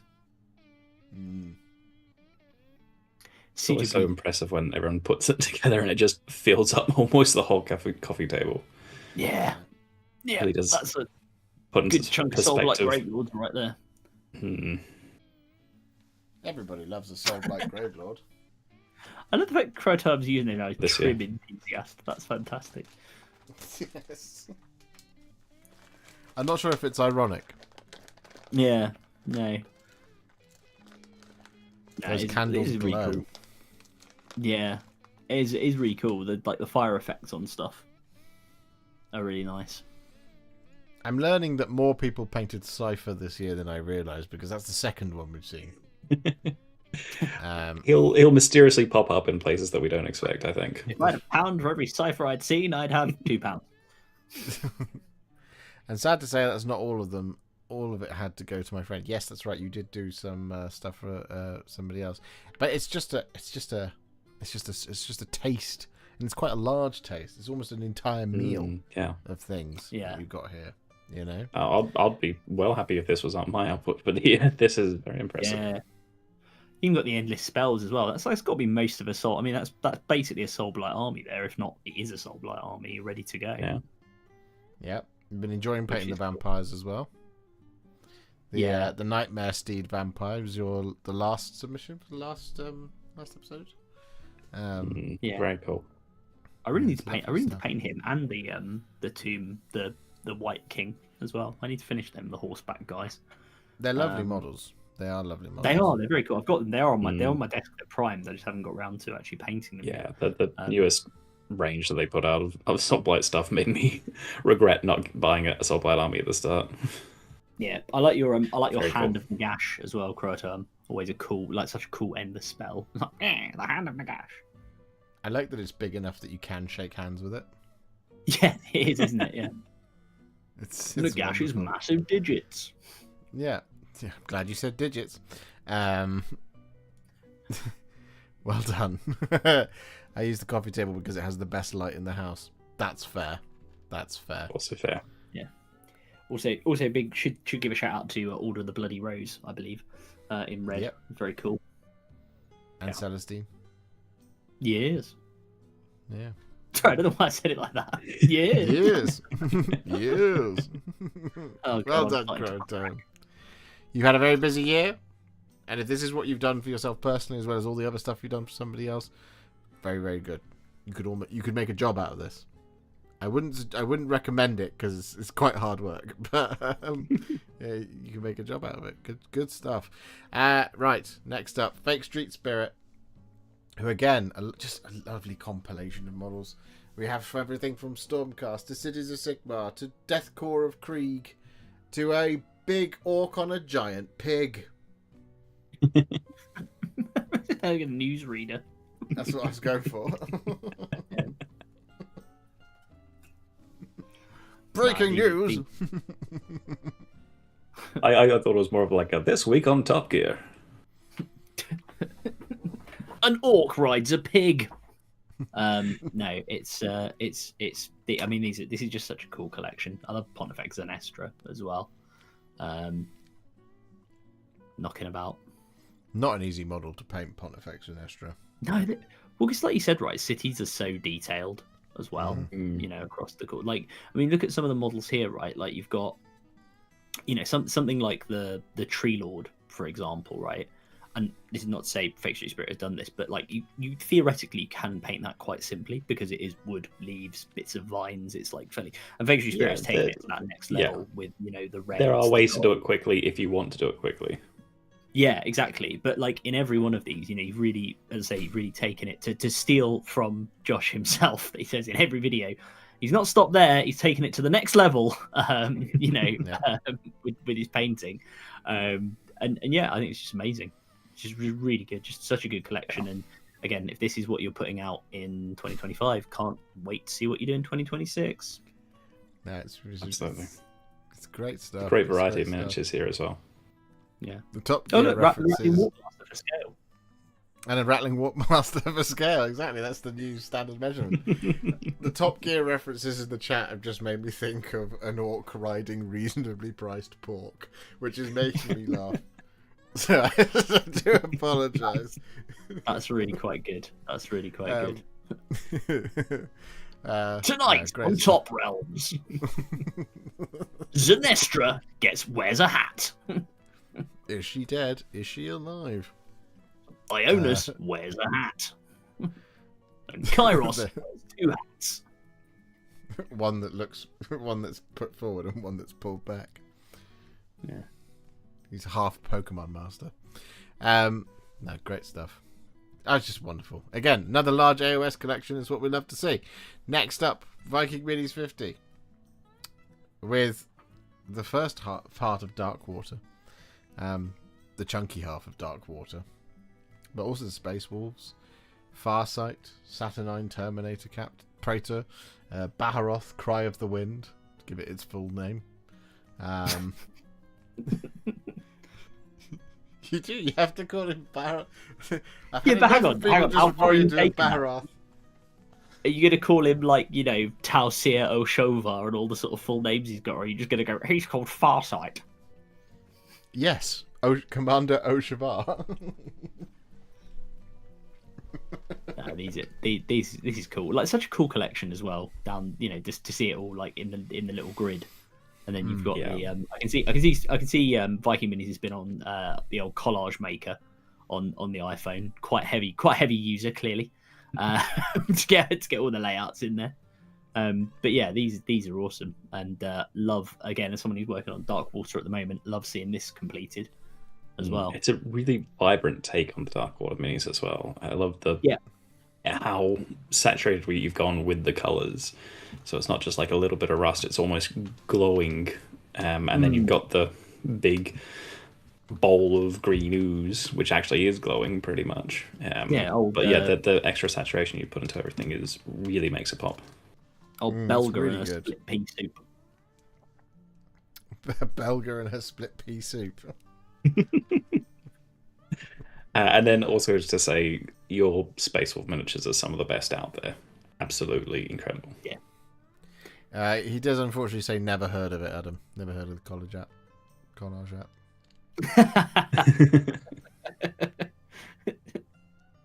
It's just set up a photo booth that looks exactly like power this. user. No, well done, buddy. Well done. Incredible artist. Amazing stuff. Every week, every month, it's a treat. You've done some spectacular work. Well, good stuff. Right, next up, Mr. Captain Manarings. Oh, wow. Buds! Yeah, this is one I was really looking forward to seeing a family photo of as well, because the effect that you have with your colors is so unique. And to see it all put together, it really brings everything together. I mean, it almost looks like your army is underneath the dark light. It glows that much. It's just, incredible choice of colors and then application of. Yeah, it's just like, I remember when we saw the various dark elves as well, like throughout the series, and again, agree with Richard 100%. Like, can't wait to see them all together, and you've just absolutely nailed it here. Yeah, I like your glowing ring wraith as well. He's very cool.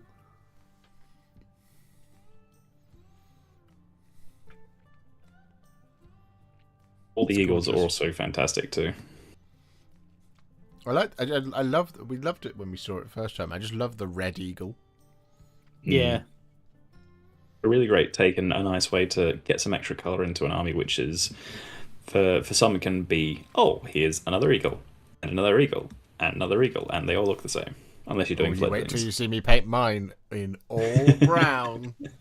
You ready for the all brown video? You've had one before with the Halls of Thranduil. You're going to get another one with the Eagles. Well, fledglings are typically done in that white colour scheme there. That's true. However, one of them does have brown on them. It's not actually an eagle, it's just a really overgrown red-winged blackbird. And those things are aggressive.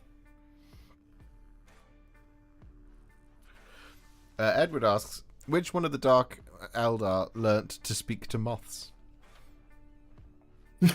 God, that's a frightening prospect. Well, there's orcs there as well, so are the orcs calling the eagles, or are the orcs being attacked by the eagles? I'm convinced that Gandalf doesn't know how to talk moth, he just thinks he does. The moth just goes to Gwaihir and complains, and Gwaihir's like, better go and save that old man then. Hang on, your theory is that this moth just went to go see Gwaihir and the Eagles and was like, listen, there's this old geezer on top of a tower, he's got me in his hand, whispered a load of nonsense to me, can you guys sort him out, because he won't fucking leave me alone. He held me in his hand and just went... It was really weird and unsettling, and I feel like HR should intervene. So Gwaihir went off to collect him for a meeting. Gwaihir is Middle-earth's HR department. Well, if anyone's going to be in Middle-earth's HR department, it's probably going to be the Great Eagles, right? Probably. You know?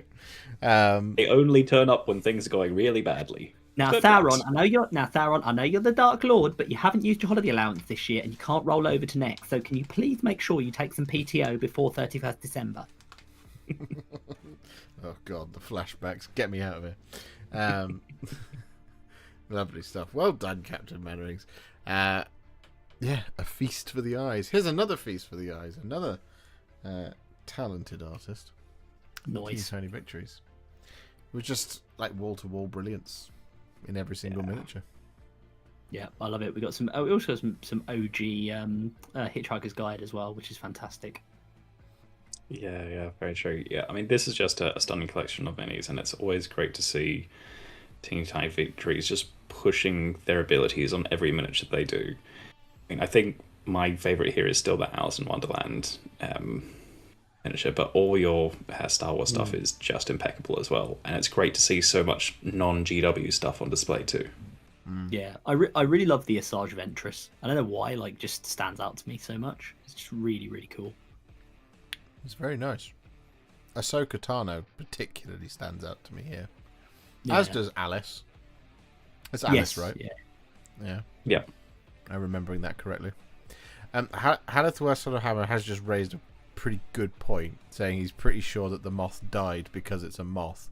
it got like a mile into Fangorn and just died because they don't live long. So really, the whole point of the moth, because apparently that moth also lasts for the rest of the year until the Return of the King, where it turns up at the Yeah. to let Gandalf know by flying past. Also, then it's not being eaten by any of the eagles either, or any other birds. That, or it's a supersonic moth, and it goes so fast that it resets its own internal clock. Because how long would it take for a moth to fly from Isengard to Mordor? Given as how moths don't fly straight. Yeah, as soon as it got Gwar here, it's like, right, better get to Mordor. There you go. He just hitched a ride on Frodo and Sam. He ate holes in the robes of the ring wraiths first, and then went back to get some dinner. So while Adam's video essay about how Hammer is the most instrumental character in all of Lord of the Rings, my video will be about how the whole thing unravels because of this one plot, this one plot inconsistency. The moth would have died. Very good. Anyway, Today, sorry. Laura says, I ended up only doing one GW mini all year. That's cool. Wow. It's cool. It's the orc. It's the rocker, goth rocker. Yeah. I think like, this is not to say that it demonstrates your passion for the act of miniature painting rather than Warhammer. I would describe myself as a miniature painter because mechanically that's what I do. But really I'm a Warhammer painter. Because I don't really paint miniatures. I paint Warhammer miniatures. I think there is an important distinction there. Because like I'd love to be able to declare myself like a fan of tabletop gaming, but until I really do any tabletop gaming that isn't playing Warhammer, I can't really call myself a fan of tabletop gaming. You see what I mean? At least that's just how my brain works. But yeah, no, just fantastic work across every single miniature. I particularly like. Yeah, I think your Death Watch might be your best. From Clone Wars. Not Space Marines. Yeah, different one. Yeah, no, the Mandalorians are fantastic there. It's just one of those memes, isn't it? You know, with like the Imperial officer standing there with a load of Space Marines going, I thought I asked for the Death Watch. And then Inquisitor meeting the Mandalorians and going, I can work with this. Very good. Very good. Well done. Right. Adam, you'll like this one a lot. Yes, I will. Oh, how I love my deluded kingdoms, and oh, how I love Helbrecht Brushworks. His job is done on them here, along with Soulblight as well, I should say. Sorry, what am I talking about? Is this Soulblight? I was so focused on the that shows you how tired I am. I was so focused on the they're not called. I'm even calling them crypt flayers, and they're not crypt flayers. They are Vargeist. Something. Vargeist. That's it. Vargeist. Yeah, no, this is really cool. Oh, look at the Vampire Lord as well, with the black armor, the black gold rim, like gold edged armor. I mean, this is so cool. Really, really thematic. To go so dark and pale at the same time. Yeah. It looks like they've stepped out of like an animated series or something, or something that's been art directed by an amazing person and has just gone, here is it on screen, and these miniatures just walk straight off the screen, and it just captures that theme so successfully. I just finished listening to the Kato, the latest Kato Ezekiel novel. And I won't give away anything that happens therein, but there is a fair amount of interaction with the Legion of Blood and sort of Neferata's vampires and that kind of thing. Of which obviously Kato Ezekiel himself is one of Neferata's sort of line. I guess as technically all vampires are, but particularly with her. This is like what I imagine with the way they describe some of the vampires in that book. This is kind of what I imagine they come out like. You know, again, like you say, they look like they've almost stepped out of an animation of it. So it's really, really good. It's very evocative, isn't it? Love the terrain as well. I should say, like the terrain with it is really cool. Especially how you kept it just as dark as the miniatures as well. It really just blends together seamlessly.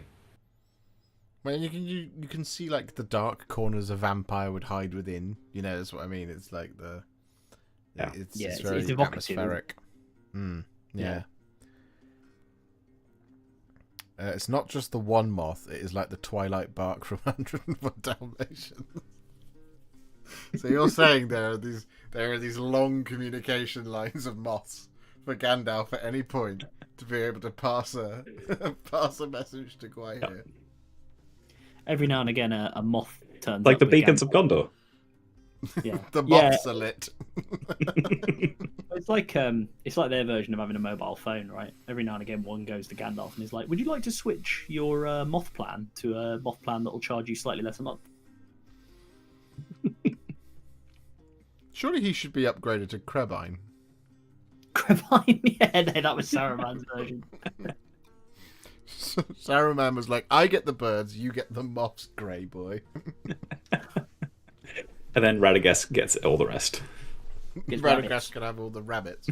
Yeah, all the rabbits and hedgehogs. He gets rabbit net. No, lovely stuff. It's an underground network. Right, next one. I want everybody to say it with me. 3, 2, 1. Bastards. Bastards. Yeah. There you go.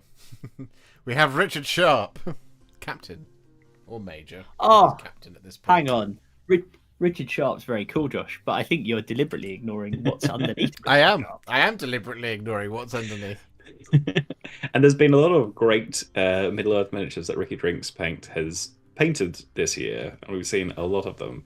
But I think it's very important that we highlight the ones that he has chosen to show us. Ricky Drinks Paint has spent all year painting beautiful, wonderful creations of Middle-earth strategy battle games.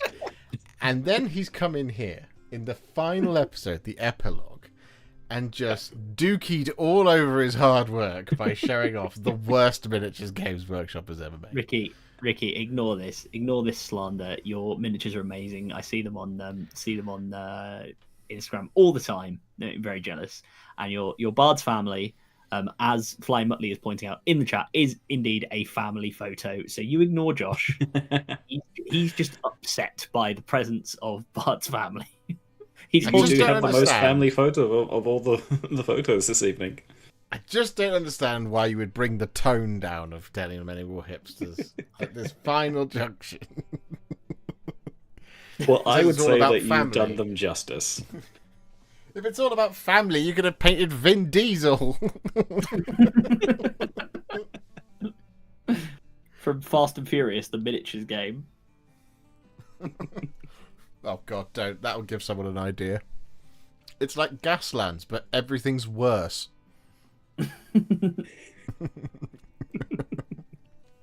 Well done for doing them. 100k subscriber stream. Well. Josh finally paints. No. Yeah, that's your 100,000. It is not. In all fairness, like being 100% serious for a second, right? We should just say we all agree Bard's family are terrible models, right? But it is testament to Ricky Drinks Paint's skill with a brush that these are actually the best looking Bard's family. Like, if you compare them to the ones on the GW site, right? These absolutely just walk all over them. They're just way better. Yeah, for sure. You have carried out the definition of polished a turd. But like not in an offensive way to you, as in you've literally polished a turd, and that turd looks almost appealing. Yeah, you know, the look on Richard Sharp's face is the same look Josh gives those miniatures. Just yeah, well, yeah. I mean, I wanted to talk about Richard Sharp of the 95th Rifles. You want to talk about Bard's family? We are not the same. Late of the South Essex is very, very, very good, and that is an excellent miniature. I've got this miniature because Rich very kindly gave it to me for my birthday, and I haven't gotten around to it. Is it fun to build? Fun to put together? Is this the big one as well? Because there's two different scales of it. There's a large statue one, and then there's a small one in the box. If the two models as boxes not called Big Bastard and Little Bastard, then they've really missed a trick there. Very good.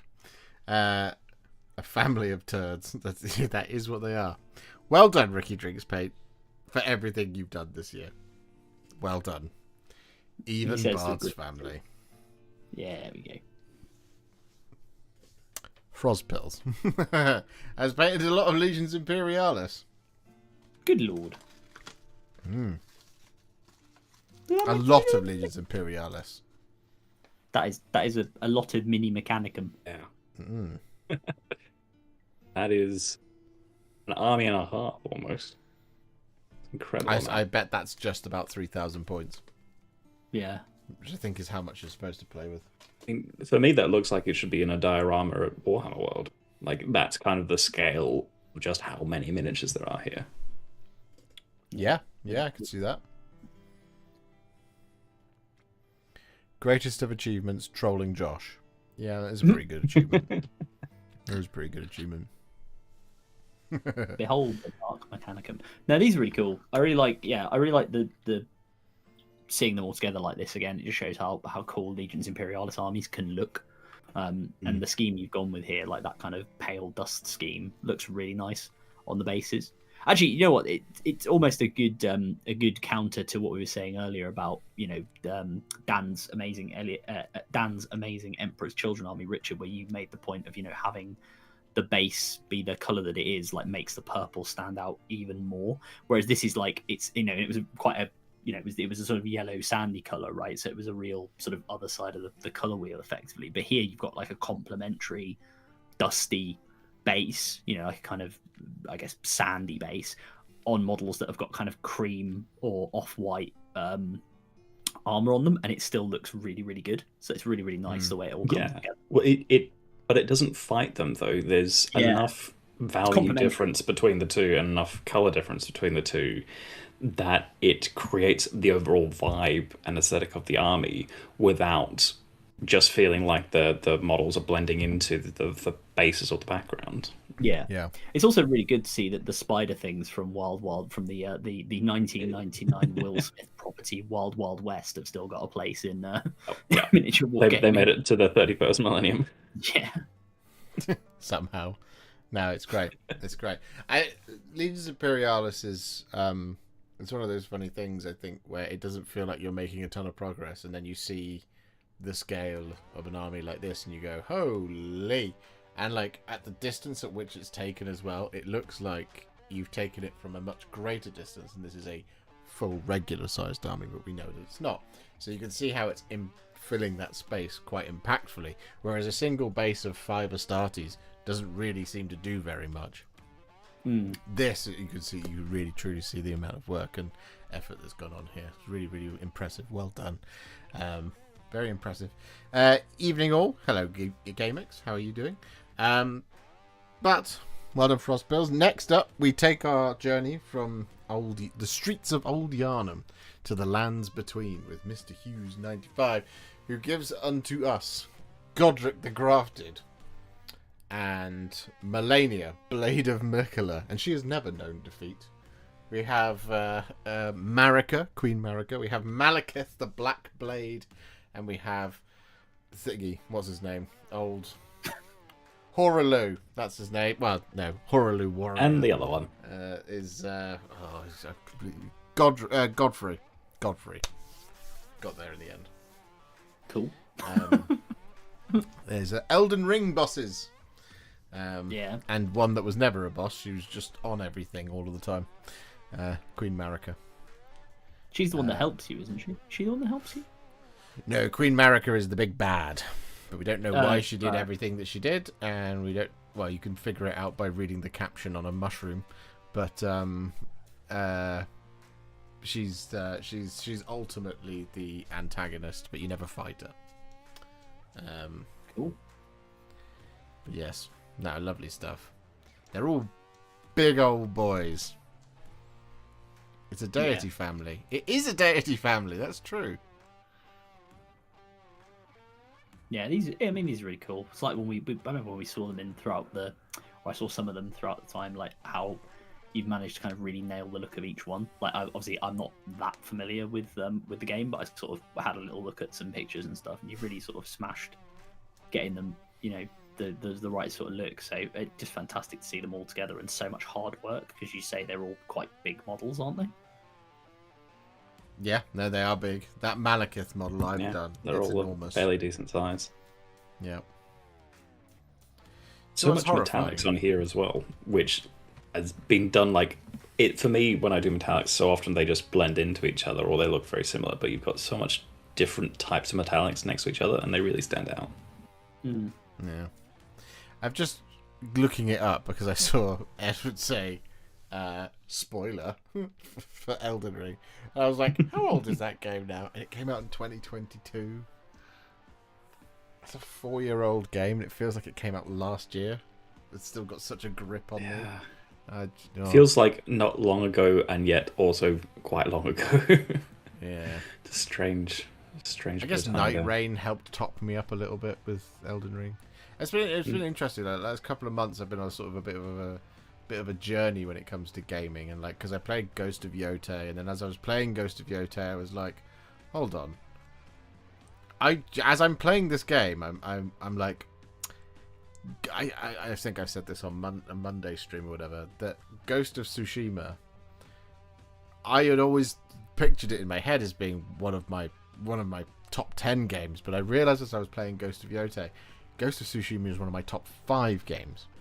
You know, I was like, holy crap, that game was so good. This one's great, but that one was so good. And Elden Ring as well. It just, I think, I will. It's one of those ones that I think I will periodically throughout my life, as long as I can, probably go back and play it every so often, unless they come out with, you know, another Souls game in the coming years that just poos all over it, you know. In which case, even more Elden Ring. The really Elden Ring. The Elden bracelet. The Elden tiara. I definitely have my own couple of games that I keep on going back to, so I definitely know the feeling. Yeah. No, well done. Well done, Aiden. Next up. Illy. More sisters. I didn't realise how many sisters had been painted in the last year. Yeah, we've had a lot, and maybe it's just the family photos of them, but yeah, there's been a lot of sisters painted this year, or well, last year. And it's great to see so much variety between them as well. I mean, the eye spaces here are just fantastic and really let the models really stand out. But even with that, like, there's so much variety across all the different sisters, from the emerald sort of metallics to the more classic schemes. And here, it's still a fairly classic scheme, but it's done in its own way. Yeah. Each has been quite significant. Godric, my favourite boss. Godfrey, a present for someone. Melania, first diorama. Malekith and Marika were me. I never thought I'd be able to paint. Well, you did. You nailed very well. Yeah. That's what we're here for. We're here to instill confidence in all of you, because you have the power. Yeah. You have the power to paint, and you're all great at it, as you're seeing tonight. But yeah, no, I genuinely, I hadn't realised quite how many sisters had been painted throughout the year. And actually, as we're going through, I'm realising now how few Space Marines, comparatively.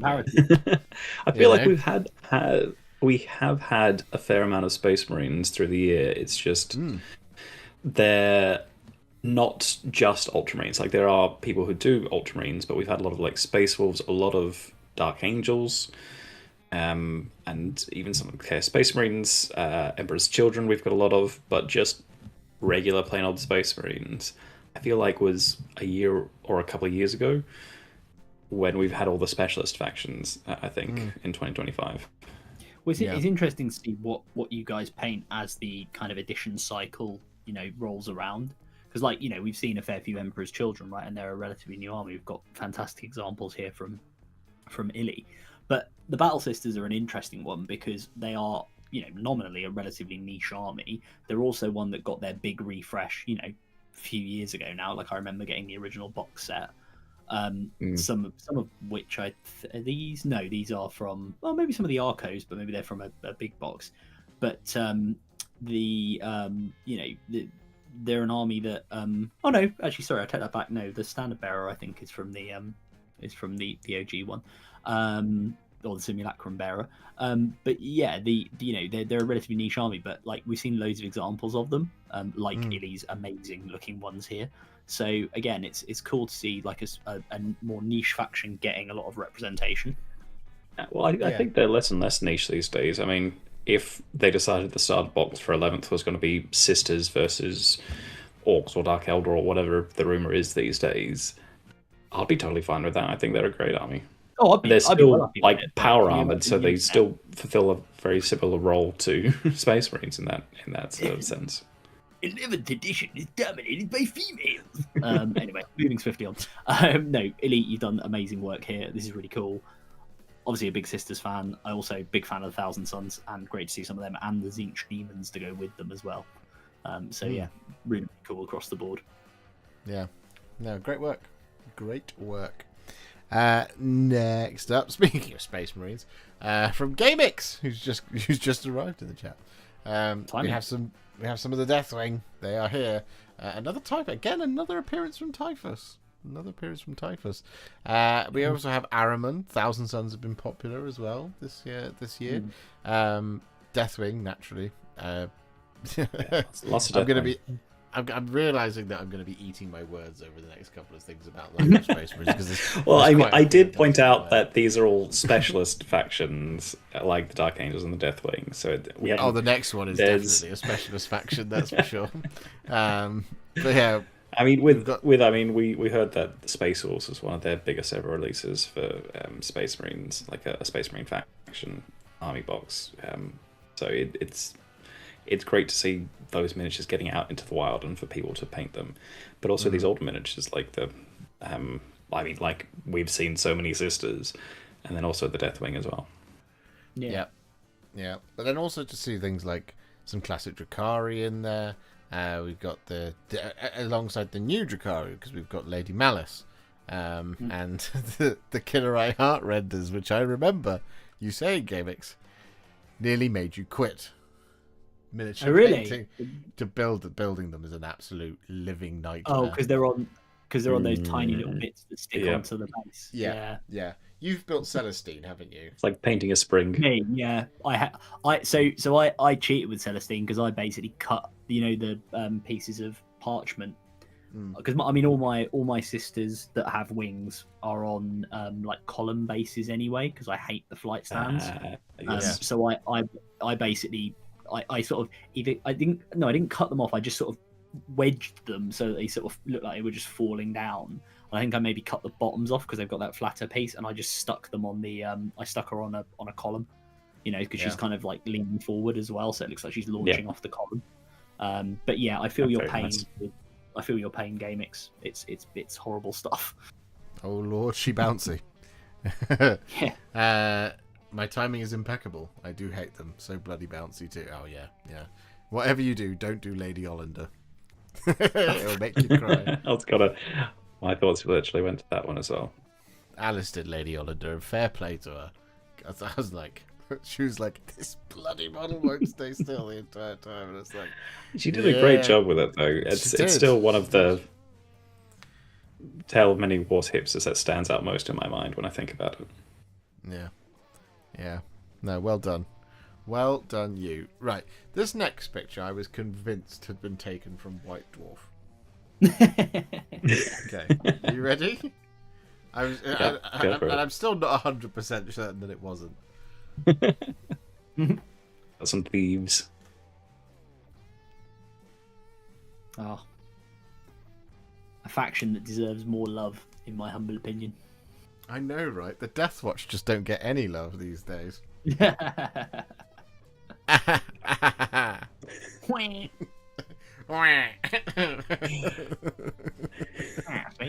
No, these are, you've done a fantastic job on the Grey Knights, and as I say, a faction that, a model line that is really showing its age now. I think, especially now we've seen other sort of older models get refreshed. But yeah, it feels like they're due for a refresh for sure. Yeah, but saying that, it's a testament to the work that's gone into this as to how good they look, and it does look like it could step out of a White Dwarf, as Josh says. I think 100%. Oh yeah, I think your photography skills and your staging skills details with all the train behind and the mat, and even though you got the sort of roll of the mat, so it goes up into the back of the shot as well. Yeah, it's just fantastic. Yeah, I mean, you've done an excellent job of the photography here.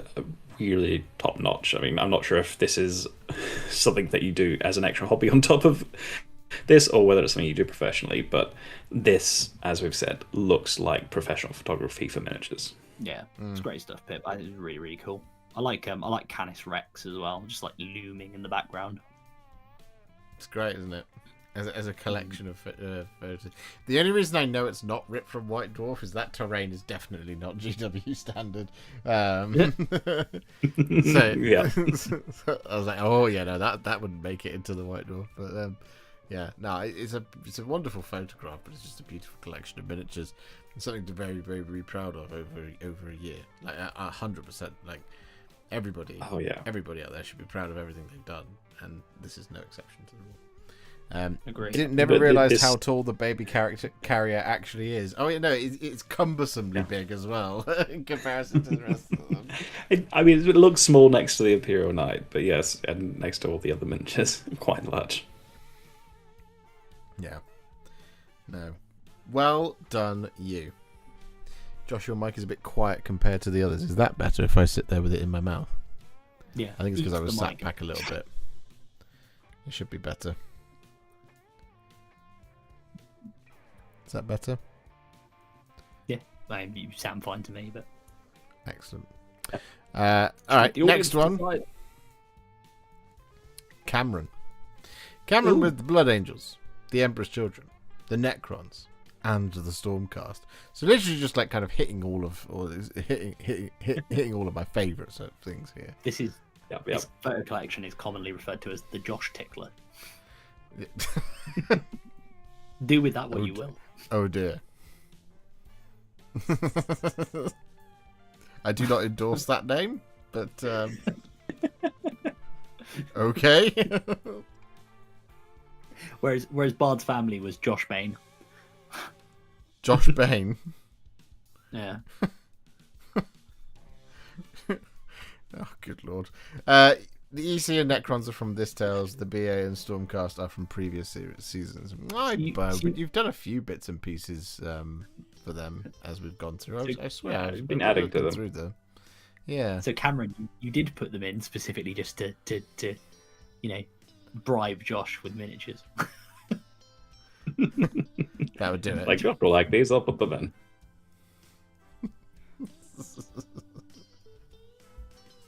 I mean, you got to put at least one dragon in there, right? Yeah. Time to go change my YouTube. I love this community. Okay, they're already running with my suggested name. Wonderful. Time to go change my YouTube name to The Josh Tickler. Wow. Just don't change your email to that and then stick it on a CV. You will receive questions. Yep. That's when Guahir from HR comes along. Yeah. Yeah. I'll be shipping him immediately. No, lovely stuff. Lovely stuff. And you've also been very busy, haven't you, this last year, Cameron, doing all of your school stuff and things like that. So to get as much done as you have in and amongst that is very impressive. It is. And the Necrons of the Emperor's Children, you said they're from this season, they do look absolutely amazing. Again, big fan of the sort of more purpley Emperor's Children, but also your bright green accent details, or bright sort of, it's greenish, isn't it? It's really, really cool. Yeah.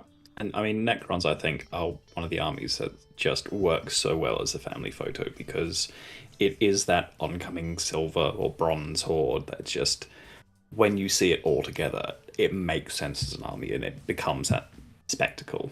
So even just here with all the warriors ranked up, it just really evokes something about the lore that's special, really. Yeah. Oh, yeah. Finished my Masters in September. It's been a busy year. Well, there you go. Congratulations. Finished the Masters and painted a bunch of miniatures. That is a very good year on the whole. Well done, you. Right, next up. Hell's Cleaver. Again, look at that. for a lovely variety of miniatures. Knights Excelsior, once again. We've got some Infinity, some Astra Militarum, we've got some Auric War Clans once again, we've got some Eldari, some Sylvaneth, Astarath, the works, really. Yeah, great variety in both miniatures and in colours and styles as well. Yeah. So, I mean, look at them. Oh, they're really cool. Yeah, it's lovely, isn't it? I mean, like we said it earlier, like to do there's like, if you're doing like Pip242 has, where there's a definite inquisitorial theme, you know, everything's silver, the Grey Knights and Canis Rex and all this kind of thing. When you're doing all of that, it's a lot, you know. You get real practice into it. You get into a rhythm with it, right? But it can be monotonous for some people. Whereas, like myself, where you're painting something different every single week, that comes with its own stresses because you're trying to figure out exactly what it is you're doing. Half the time. There's a lot more mental work in trying to figure out what the colour scheme is. Because, like you said, if you're doing Grey Knights all year, then you know how to paint Grey Knights, and you know how to paint it very well by the end of the year. But to jump around as much as Els Cleaver has here, and obviously as Josh does, there's a lot more mental work, and it's a lot more tiring sometimes. Yeah. Yeah. It's really great. Who's the lava guy? Is that Infinity? I think so, but I can't remember.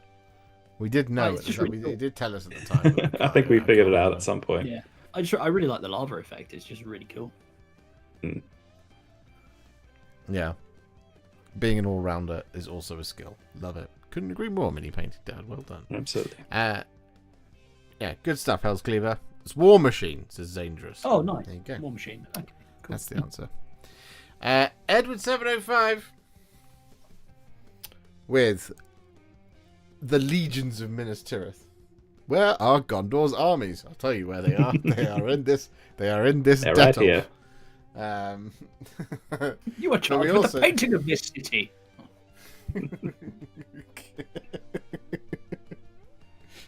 Yeah, Ed, why haven't you painted Minas Tirith? Just got the wall behind you. Josh is painting Rohan. Liked the beacon. Let's stop it. But we also have, again, so another trip straight to my heart is, of course, the Hallowed Knights in the storm of the Stormhost, of which Edward's been a real has been the Lord Celestant that's of the Hallowed Knights for the duration of Tale of Many Warhipsters, really. And then, of course, he also, I remember, I was just looking back through it, and again, it's lovely for me as I was going through. I remember seeing everything coming up, and I was like, oh yeah, Edward did do all of those World War II tanks. It's really good. It's really amazing. Like, I love the like the combination of, you've got the realism on the World War II miniatures and also on the Minas Tirith, and then you've got the real like the kind of out there with all the basing on the Hallowed Knights and just the way the Stormcast look. It's really cool. Yeah, leaning into those that sort of fantasy aesthetic, when, as Adam said, the World War II miniatures look really naturalistic, and I think your weathering especially is top notch around those wheels, getting all that dust there, the basing of your miniatures. It really evokes, I mean, like Adam said, different vibes of different armies, and it's absolutely right for each of them. Yeah, love it. It's a wonderful collection of miniatures. It really is. And it's all the best. MESBG, Stormcast Eternals. And great to see more Middle Earth as well. Yeah. Oh yeah. And a suitable number of prosecutors to keep Ian happy. No mention of the prosecutors in the Stormcast. I don't need to mention him. He's got the right amount. He's got 6. He's got at least 6. So Josh is happy. Yeah. I mean, again, look, it's minor criticism, but it's not 36. What is wrong with you? I mean, Yndrasta's there as well. She counts for at least another 6. Man. No, she's the hero that leads them. Rich. They're This man has they're to 300 sure. points. It's 300 points for 6 of them. So you can't have 30. Which, You let's would if be you frank, could. is an outrage that it's 300 points for 6 of them. It should really be 110 points for 6 of them. Sure. Sure.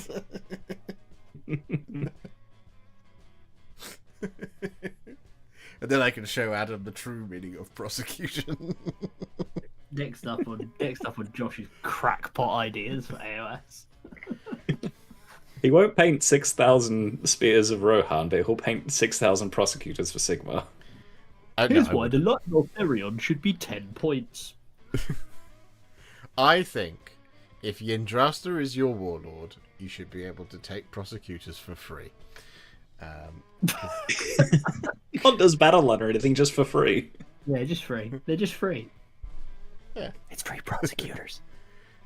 You just get them for free. Any prosecutors you put into your army, they're free. In the same way that, like, you know, if you took old Demi Company in Gladius in 7th edition, you got your transports for free. Oh yeah. All your transports are free. Yeah. Yeah, and that was perfectly fine, and no one had any problems with that Then whatsoever. you got War Convocation when all your war gear was free, and then you combine that with another thing when all your X was free, and you suddenly had 5,000 point armies on the table. Exactly, and Yeah, no you've one ever already- had any criticism of that, so it was all good. I don't see not why at we all. can't go back to those Just move days. the terrain around, and it's fine. You've already got people out there being like that don't like the fact terrain is free and endless. Well, I mean they're not all free now, the generic ones, but the faction ones are the manifestation laws are free. So god damn you if you introduced free prosecutors for Stormcast. Why have you got a 10,000 point army? It was free prosecutors, isn't it? So, yeah, no, lovely. It's Lovely actually stuff. 2,000 points. It's great. Speaking of people who do lots and lots of different things, being an all-rounder, as he called it, it's Mini Painting Dad himself, who is also Hey. an all-rounder of epic proportions. Such a cool collection of of standout minis as well. Yeah. I mean, also, the way you've collated them into this, I mean, we know your photography is fantastic and it stands out here, but the way you portrayed them here as well. I mean, this looks like it could be on the cover of a board game or something like that. It's Yeah. fantastic work. Would run out I of love the space to goth. deploy them all with their wings. See, this is where, like, for me, if we were to introduce, if Yndrasta is your warlord, you get free prosecutors, right? If we were to introduce that, the only thing that could potentially beat that is somebody also using Yndrasta with multiple free prosecutors. So really it balances out, because if it's at a competitive event, everyone will take it. So 100 If people everyone's will taking get the same army, everything's balanced. Is that what we're going with? Exactly. Josh, You know, just wants it to works turn for chess. He just wants to turn it into the meme with the two astronauts. You know, where he's looking back at Earth. The other's got a gun to his head, and he's like, "Wait, it's all just prosecutors." The other guy's like, "Yep, always was." Yeah, exactly. But can we talk about Mini Painting Dad's awesome miniatures? Because also, We- I've got to go reasonably shortly. So, no, these are fantastic. I'm a big fan of what you've. I mean, you know, the big character models, Angron, Fulgrim, with his parts on display, and Usharan, obviously, as well as your Space Wolf Dreadnought. There is awesome. But I really like the Gothazar Harvester and the Slan as well. You know, Yeah. they're not the flashiest of models, although the Gothazar Harvester is kind of cool. But you know, I really like what you've done there with the sort of the way the bone looks so pale on him. And I don't know, I just find the Slan very expressive. I mean, he's not happy, but he's very expressive. Yeah. Sure. I mean, but yeah, it's. I mean, you really do have a masterclass in large models here. I mean, Usharan is a particular highlight, obviously. Just, I mean, the luminosity again of that red cloak, and then the mossy green stone underneath it. How shiny the metal is great, but the shading that you've got on the Tower Commander and the Dreadnought is amazing. I mean, we've seen the fantastic work that you can do with an airbrush, and it's always astounding So it's great to see that everything collated here in one image. Yeah. It is incredibly impressive. It really is. This is ridiculous. I've seen this looks like a catalogue in the chat, and it's absolutely accurate. It's an accurate description. It does, yeah. It looks like one of those things you see people put, people who do the professional commission painting services will put up as their like kind of lookbook. Yeah. Here's all the stuff I can do. Yeah, it's very very impressive. It's very very impressive. An impressive body of work, for sure. Adam, have you got time for 2 more? I can do. You know what I can do. I'll hang around for a little bit longer, and then I'll let you know when I'm going to head. I'll head just after 10. Unfortunately, I do have to head off as usual this evening. So, but I will stay around for a little bit because I want to try and get through a few more of these. Yeah. Well, we've got 12 more, I think. 1, 2, 3, 4, 7, 8, 9, 10, 11, 12, 13 more, I should say. Okay. But yes, we're not far away. Let's keep going. I'll stay as long as I possibly can. I'll make that excellent. deal. You make that deal, I'll make that deal. We'll go for the next one. Then, because we've got Chawboy, we've got Black Templars, we've got more Sand and Bone, we have Ratmen, otherwise known as Rat Ogres. We have some of the Flesh Eater Courts. Another one to get to Adam's heart. And we have a Monkey with a Knife. I was going to say, we've got. I love the Monkey with a Knife. Monkey with a Knife. Crucially, I'm not sure why. I'm not sure why Monkey with a Knife isn't front and center. That should be in the middle and the largest. Get that really well painted Black Templar's Dreadnought out of here and get me Monkey with a Knife. We love your ballistas, Chawboy, but Monkey with a Knife. Yeah, Monkey with a Knife. It's always the little guys. Yeah. If it's crab, it's crab, you know. Yeah. Doing Claw. Give him his proper name. Yeah. What's the proper name? Oh, sorry. Yes, Dewclaw. Yeah. Dewclaw. Crab. No, I do love these. And the FEC stuff, I mean, I'm again in AOS, I've got a big FEC army. I'm a big fan of them, as I mistakenly went immediately for FEC earlier whenever I see Argies, apparently. But in this case, it actually is FEC. And yeah, you've done a cracking job on the Vargulf Courtier, which is actually one of my favourite models. I think it's a really cool, like for what is a sort of slightly weird hero character who doesn't really do that much these days, which is a shame because it's an excellent model. I think Chawboy's done an amazing job here. I mean, he gets eaten by a Carnosaur pretty often. Yeah, he does that. He does that in Spearhead. That's about it, really. That's his main function. Maybe I should switch to Monkey with a Knife. Maybe you should. Well, the Monkey with a Knife would wreck the Carnosaur for sure. Yeah, Monkey with a Knife. You should. At some point, Rich, just play Adam, but play AOS 3rd edition, Fleshing of Courts. Then you can see the true power of the Vargulf Courtier. Yeah. I feel like I'll be taken apart by Asheran at that point, though. Oh, yes, 100%. Yeah. Tattooed Zoologist is here and does say, never turn your back on a monkey. Trust me, I have had experience. I'll trust that man. Especially if it's a monkey with a knife. Yeah, got watch out for them. The greater question is how it got the knife in the first place, but it is a monkey with a knife. You don't ask questions, you just do what it says. Yeah. Well done, Chawboy. Thank you very much. Right, next up, it is Dana, Warhammer Mama herself. And it's just a beautiful collection of colour. And miniatures, of course. Wonderful, wonderful models. Left, right, and centre. It's such a cool collection, this, and I remember, like, again, as we've seen Dana put stuff like into Telemann and Warhipsters throughout. It's just been, I remember both of these, the full size bust models as well was really cool. It's just lovely to see your use of like color, and particularly your use of those like pastels as well, like on the sisters. It's fantastic. Just real, like, your ability to just work with color and bright color generally as well is unbelievable. I think it's fantastic. Well, it's not just bright color as well, but it's also a deftness and a subtlety to how you apply it as well, which is quite hard to achieve, especially at that tonal range of being very light colors, because often those are the hardest to achieve. And I mean, you can see there on the Sisters models, it just is perfectly smooth, which is so hard to achieve at that level of value.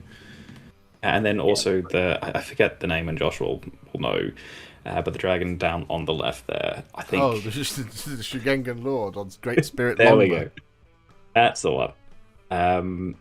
I think that's one where you really push yourself into slightly more luminous colors as well, and those yellows and oranges are just so fantastic. And I can't wait to see what you do next as well. Yeah. You have such command of light and shadow, especially on the larger miniatures. It's really, really impressive. You get all the texture into like the cloth and the armor and the hair, but then you get such a nice subtlety of tone towards the skin color and all this kind of thing. It's just beautiful. It's beautiful work. Yeah. Wonderful. And also, I'm glad that you agreed to take over Tale of Many Warhipsters, Dana. You know. Sorry, that was a spoiler for everybody. And also a joke. Don't worry, I'm not immediately thrusting this upon you without having previously spoken to you. Tales of Dana, though, made me laugh. And I just knocked all my painting handings on the floor, so that was good. That's karma. No, great stuff. Right, are you ready to see one of the busiest slides you'll ever see in the history of slides? Let's go. For it. Here it is. Good lord. That's a lot of things. And it's quite a lot of things, isn't it? Yeah. And, like, is that a Taunar in the middle? There is a Taunar in the middle, yeah. Like, I mean, we've seen a lot of people do a lot of big miniatures, but this is next level. Yeah. Oh, and by the way, here's a Taunar. What? We would take other people, untie you just for the Taunar, and that's just like one small part of this entire collage. Yeah, exactly. I'm definitely I'm with the chat said, behold my stuff. Yeah, 100%. Yeah, no. I really enjoy cool. that Magnus the Red is there, very, very, very small. Yeah, he posing while being tiny. Yeah, but still asserting his dominance. Yeah, exactly. Of course. No, what a fantastic collection as well. Just such variety across different like systems. Is that X-Men Jean Grey as well? I see there. It's very small, like as the Phoenix or whatever it's called. Yep. Yeah. Phoenix. Yeah. No, and like from the very big to the maybe not so big, like Makari. Yep. Is he the smallest thing there? I think he is. I think so. I think he is the smallest thing there, yeah. Unless there's a random Nurgling hanging around. I thought for a minute this Exocrine was just a Termagant, but it's not. Is it Exocrine? No, it's not. It's a Maliceptor, isn't it? A Maliceptor, yeah. Yeah. That's a Taunar, an entire Custodes army, Fulgrim Magnus, and other huge minis. It is. It's a false perspective as well, because you go, oh, there's a Everything lot of looks minis so there. small. Everything looks so small. No. We have a There's Taunar. an entire Castellan that's like the same size as Smile's Calgar. Yep. Yeah, exactly. And even that the Caladius Gravatac that's in there for the Custodes army. That's enormous. Having done one of those. And that being said, I'm also very excited for that to be in plastic. And if Games Workshop chooses to send me one, I will have to figure out a way to paint it that isn't gold, because we've done that on the channel already. But we did it the hard way. I have one of those. I've got the resin one, same as Cody here, and yeah, with those things you can, if you throw that at someone, it will kill them. It is a solid brick of resin. Yeah, and it will not stay on its base. I will just tell you that. It doesn't. It absolutely doesn't. But yeah, no, this is such a cool collection, and what a testament to pull all this out in 1 year of work as well. Yeah, I mean, like this just as a collection is impressive enough, let alone it being in a year's worth of work. Yeah. No, it's ridiculous. Right, here's another slide. I was gonna do a little joke here for this one, and I was just gonna have a big blue slide, but it is Laucannon with a lot of blue. Laucannon, the master master of blue. Yeah, the master of blue. Mm. The song "I'm Blue Dabba Dee Dabba Die" by Eiffel45 was arguably written actually about Laucannon. Isn't it Eiffel 65? It probably is Eiffel65. I don't know if it says more about me that I know that and corrected you, or ever. You once told me they were your favourite band ever and that they made the Beatles look like crap, so, you know. That is true. That is true. Yeah. Fundamentally, that is true. Ringo Starr, Paul McCartney, who are they? The Beatles, more like the shit. It's not my That was best, a name but they there you go. considered. That was a name they considered. Now, here's the thing about Laucannon's blue. When you look at this army, you go, wow, that's a lot of green. Do you see what I mean? It's true. Yeah, it's true. There's a lot but of it's blue all there, those- don't get me wrong. Yeah, but it's all the spot colors that really bring everything together. I've always said, and it's. No. I mean, some of the conversions here as well that we've seen them Laucannon do are fantastic. And I mean, I'm just looking at that Archaon and the base that you've got there, and it's absolutely stunning. Yeah. Cinema. I just like the fact of seeing the way what you've done as well. It's really cool to see the scheme applied across, models that are not from the same army. So obviously, we've got we've got Archaon, we've got Abraxia and the Demon Prince and stuff like that. But then we've also got, Kairos. We've got the other Lord of Change, Be'lakor, I guess, is Slaves to Darkness. But we've got the Keeper of Secrets. We've got Severeth, the Spirit of the Wind. So it's like cool to see it applied across different, and it still works really well. Or I guess Severeth is more of a variation on it, but yeah. Sigvald the Magnificent is in there as well. Oh yes, yeah. Sigvald. Honestly, the chaps, you mean? Yeah. Yeah. But just the humble Chaos Warriors are one of my favorite parts of this. Yes, there's some incredible big miniatures here, but just the consistency that you've got and the color scheme that you've applied to the Chaos Warriors, it just really captured that vibe of the army and bring everything together for me. This is like Richard's video to be elected to the Chaos Parliament. He's like, some Chaos Lords only care about big dragons and Abraxia, but I care about you, humble Chaos Warrior. You're the backbone of the army. I still just like the humble Chaos Warrior though is a fantastic miniature. Oh yeah. No, it's very Warhammer. It is very, very Warhammer. It is, and Laucannon's done an amazing job on them. Yeah, he has. It says Severeth is a bit lonely there. Is that you dropping some sort of breadcrumb of a hint that Severeth might be about to receive some reinforcements? Has that idea been reinforced by the dropping of the Lumineth Battletome rules yesterday? Have you written and everyone's the runes losing yet? their minds over it. Have you written the runes yet, Laucannon? That's the question. I know, I sure haven't. Lumineth will probably be my next army. Good choice, sir. Good choice. They're fantastic range Very miniatures. nice. I think what I'm going to do after I've done my Ultramarines 20 minutes a day, I'm going to do Lumineth because I've got tons of it and I need to do it. So I think that's what we're going to do. I'm going to move into Lumineth. But that's thank you very much, Laucannon. Right, do you want to see another massive miniature? I bet you do because it's a Warhound Titan. Good. Oh, Whoa. wow. It sounded like you're about to do a Great Scott. Marty, we gotta get this Titan up to 88 miles an hour. I like the idea of it just using it as a skateboard as well and just kind of pushing along. Yeah. Oh no! What a cool little collection as well of miniatures. Some of these, I must admit, I was going to say I don't recognise. They old Fantasy Battles miniatures, like the dwarf, the wizard, and the. The dwarf with the standard is, I'm pretty sure, from Old World. Yeah. That one feels very familiar. I think there's some Hero Quest going on, but I'm not entirely sure. Yeah. I'm not 100% Cindy on that. Lauper's Captain Manarings there with Cindy Lauper's 1980s hit. Warhounds just want to have fun. I do hear that was the original lyric but they didn't think it would read well in Central America.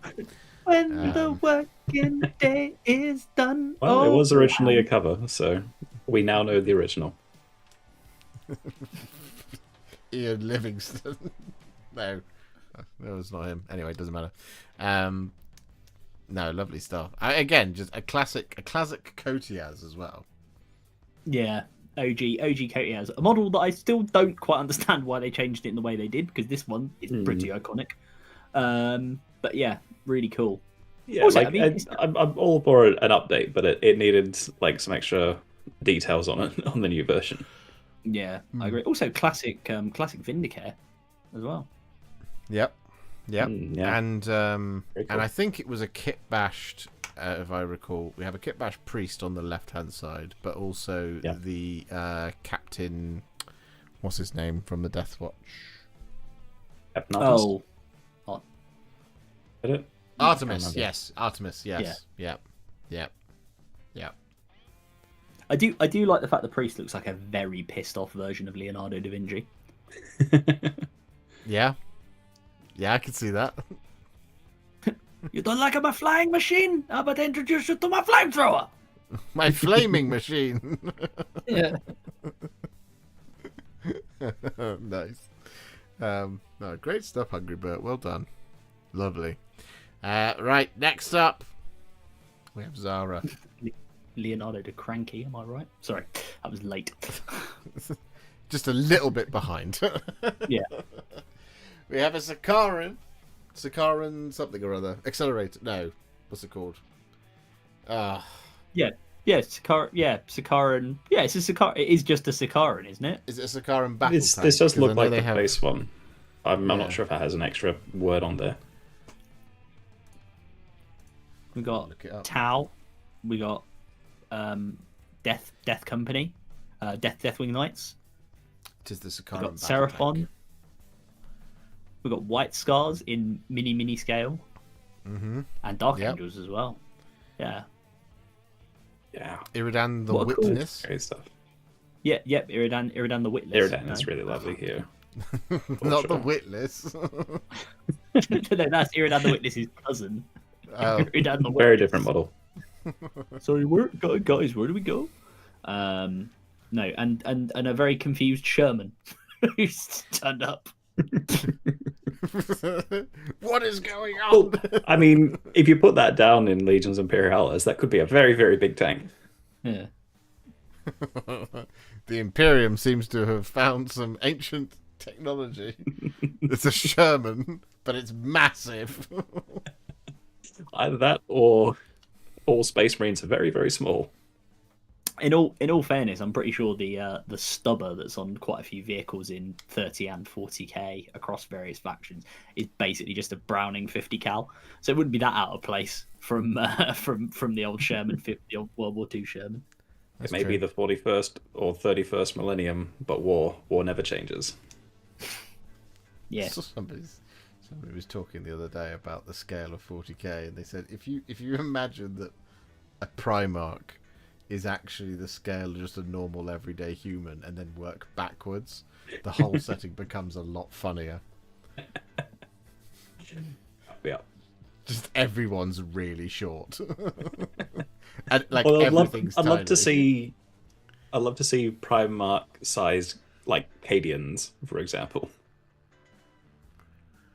And see what that scale does to the range. I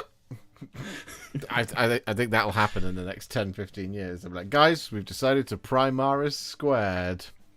So now all of your Space Marines will be the size of a Forge World Primarch, and your Forge World Primarchs will be the size of a Warhound Titan. Why? I mean, you take the old Demon Princes and Hive Tyrants, and they're probably not too far off. I mean, some people use the very old Bloodthirsters as Demon Princes now. Really? Yeah. I think they're even a little bit small for Demon Princes. Yeah, it's probably too the small. old these days. Bloodthirsters, not the Like the really, really old metal ones. Not Right, the plastic ones, but like going way gonna back say. to like second, back to like second ed. Hi, my name's Josh. I like to play demons, and I like to make it so that I cannot hide anything behind cover. Oh, that's great. That's great. Thank you, guys. No, you're welcome, Zara. You've again wonderful collection of miniatures. Your white scars again at this distance. Your white scars look fantastic.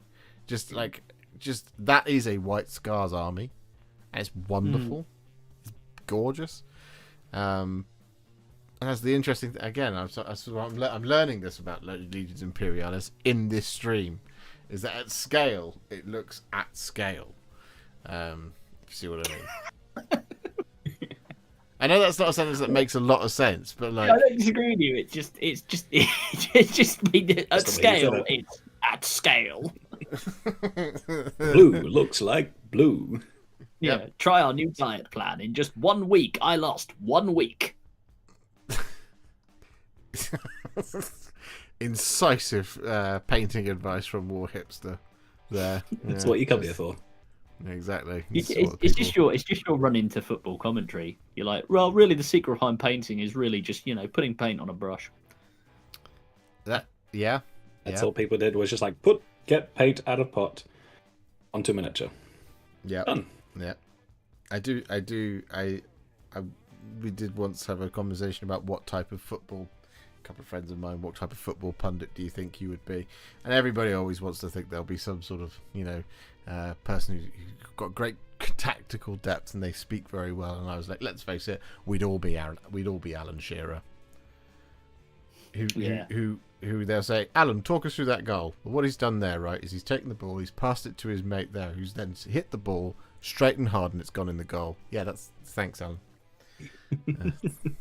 Brilliant stuff. Yep. No, great. Thank you very much, Zara. Next up, Graham paints, and there's quite a large miniature there that dominates the collection. Yeah. Just Some a might little say bit. one of the biggest miniatures that Games Workshop makes. And also, to be fair to Graham, like you think about the the version of it when it's open with the thingy inside, because this is a Tesseract vault, and when it's open, it's a something else.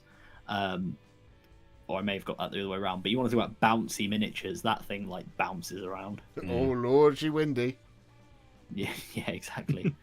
No, this is a really cool collection. Like I love your darker red on the World Eaters. That's very cool. That's really lovely, especially the Crimson. very subtle weathering you've got on the bottom of the panels as well. That's gorgeous. Yeah. And your AOS stuff, your Vargists are very cool.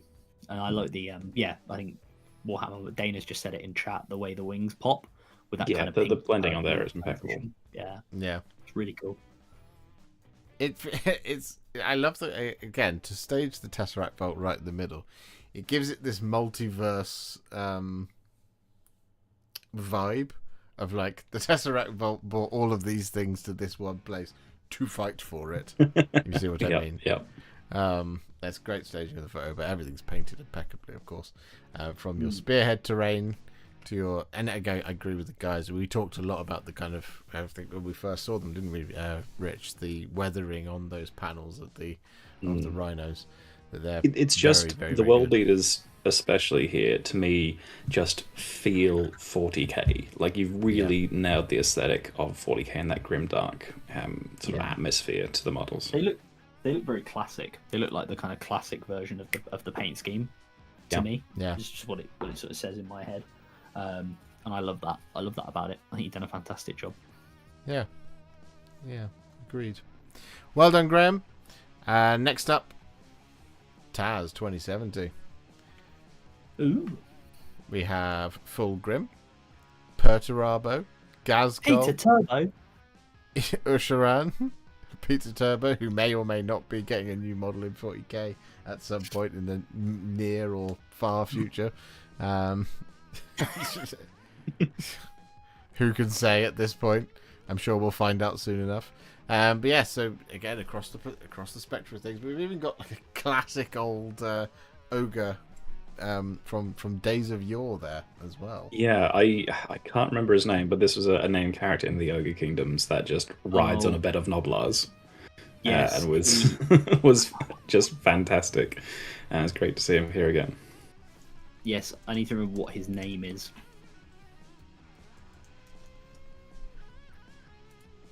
Not something that I have the top of my head. I was wondering if Josh had maybe looked it up beforehand, or Grease's maybe Adam. Gold Suit. That's There the you go. one.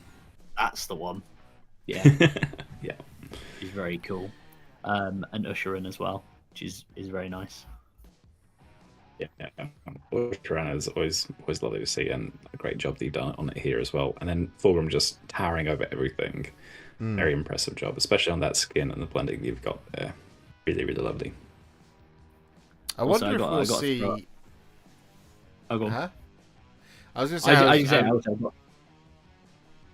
You go. What did you say? I said I've got to throw up a +1 for the Canadian representation for the book in the back there. Yeah, absolutely. No, what I was Yeah, what I was going to say is I wonder if Usheran will be something that we see in future seasons of the show, as much as we have seen it, because he is a model of the year. He is incredible. I didn't end up doing the stats this year, but he would probably be one of the most painted and big miniatures. You would think so, right? Yeah. Fulgrim will certainly be close, and Vizic Scour as well. We've seen a lot of Vizic. But yeah. Usheran, I think, is one of those ones that, whilst you get a lot of big models that are very good, you do get some that are utterly timeless, and I feel like he is one of them. That you'll see just for years and years to come, and lots of people will discover and paint and enjoy as well, which is just, it's fantastic. It's a beautiful model. He's one of those models, you know, and Fulgrim is similar, right? But I think he's one of those models in particular that people, it's the kind of thing that if someone sees him in a display in a Games Workshop store, people stop and go, "What is that? Yeah. That's very cool. I want to do this." He's also, yeah, in that same way that he can draw people in by how beautiful a miniature he is, he kind of makes me think he's the new Be'lakor in terms of gateway miniatures. Because we know that Josh bought Be'lakor and then suddenly a Chaos Army appeared. And I think Usheran will do a similar job for, it's true. for Flesh Eater What Courts. happened. And then suddenly, chaos. Yeah. Yeah. I do remember you saying at the time, it's like, I quite like this miniature. I wonder if this is the start of something. I hope this doesn't awaken anything in me. Yeah. Oh dear. Look where we are now. It seems like one of those, like, you know, one of those trailers you get in Total War or something for Chaos, where they're just like, you know, the gods of chaos influence mortals in all ways, through their dreams, through their visions, and through just really, really well with that. I think we lost you at the end there, Adam. Oh, I said, and through just really nicely sculpted miniatures. Yes. Well, Usheran has those mind-bending powers, so he's going to be doing the same. He does. Well, I have been crazy ever since I painted him, so, you know. There you go. Lovely. Well done, Taz. Why is that now not working?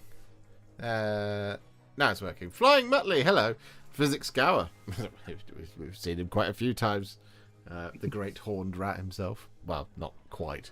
But I love that Azrael is just in there and amongst it. In the right-hand picture. I mean, you could have put him with the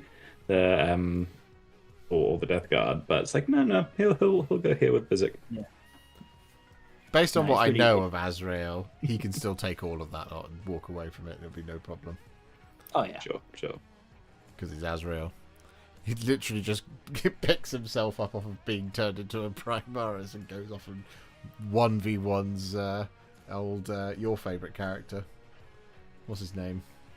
Adam. Christ, what is he called? Echo. Yeah, that's it. Mashtor. Echo. No, you're not saying it right. Mashtor. Echo. Josh did a couple of MESBG videos, and suddenly here's a road to Ardacon with at least 20 lists. That's what we do. MESBG's the best. I'm trying my hardest. I'm hoping. Like I said, I've actually primed quite a few MESBG models recently. I'm hoping to get to paint some, but February's going to be crazy for me, guys. Honestly, I'm worried I won't be able to stream at all, but we shall have to see. Oh wow! But Flying Butley, of course, has done everything, just everything. Said the picture on the right is the kind of collection of things that have been done, but of course we have the Slaves to Darkness in the top left, and of course the Death Guard that he's been working on. And this beautiful painter, Flying Butley. I've seen some of the work in person, and it's beautiful stuff. It's just it's such a nice way of painting. We've talked about it at length on Tale of Many Warhipsters. Absolutely, and it's wonderful. It's just it's incredible. One of those painters that just evokes a certain style across their army, and it's just so beautiful to see, and it works so cohesively. So to see it here in family photos is just brilliant to see it all come together. Yeah, it's cracking stuff. And that Death Guard army, I'm assuming, is being worked up to roughly 3,000 points eventually. For Horus Heresy. Yeah. Yeah. I think they still play 3,000. They might not these days. I'm unsure. I really like Slaves to Darkness just for the sheer number of Therodons. Yeah. Yeah. Yeah. Always. I mean, those are lovely models. It's great to see more of them. Ogroid Thermidors is Yeah, the proper name.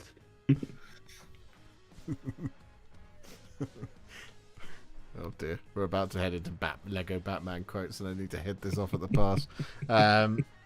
Next, gotta go. Can't stick around after all. I look forward to watching you later. Well done, everyone. Thank you for submitting earlier, Mini Creative. And sorry you had to as a flying visit, but hope you're doing well. Hope you're okay. Right, next up, Kabuka finishes off Tale of Many Warhipsters by victimizing an orc.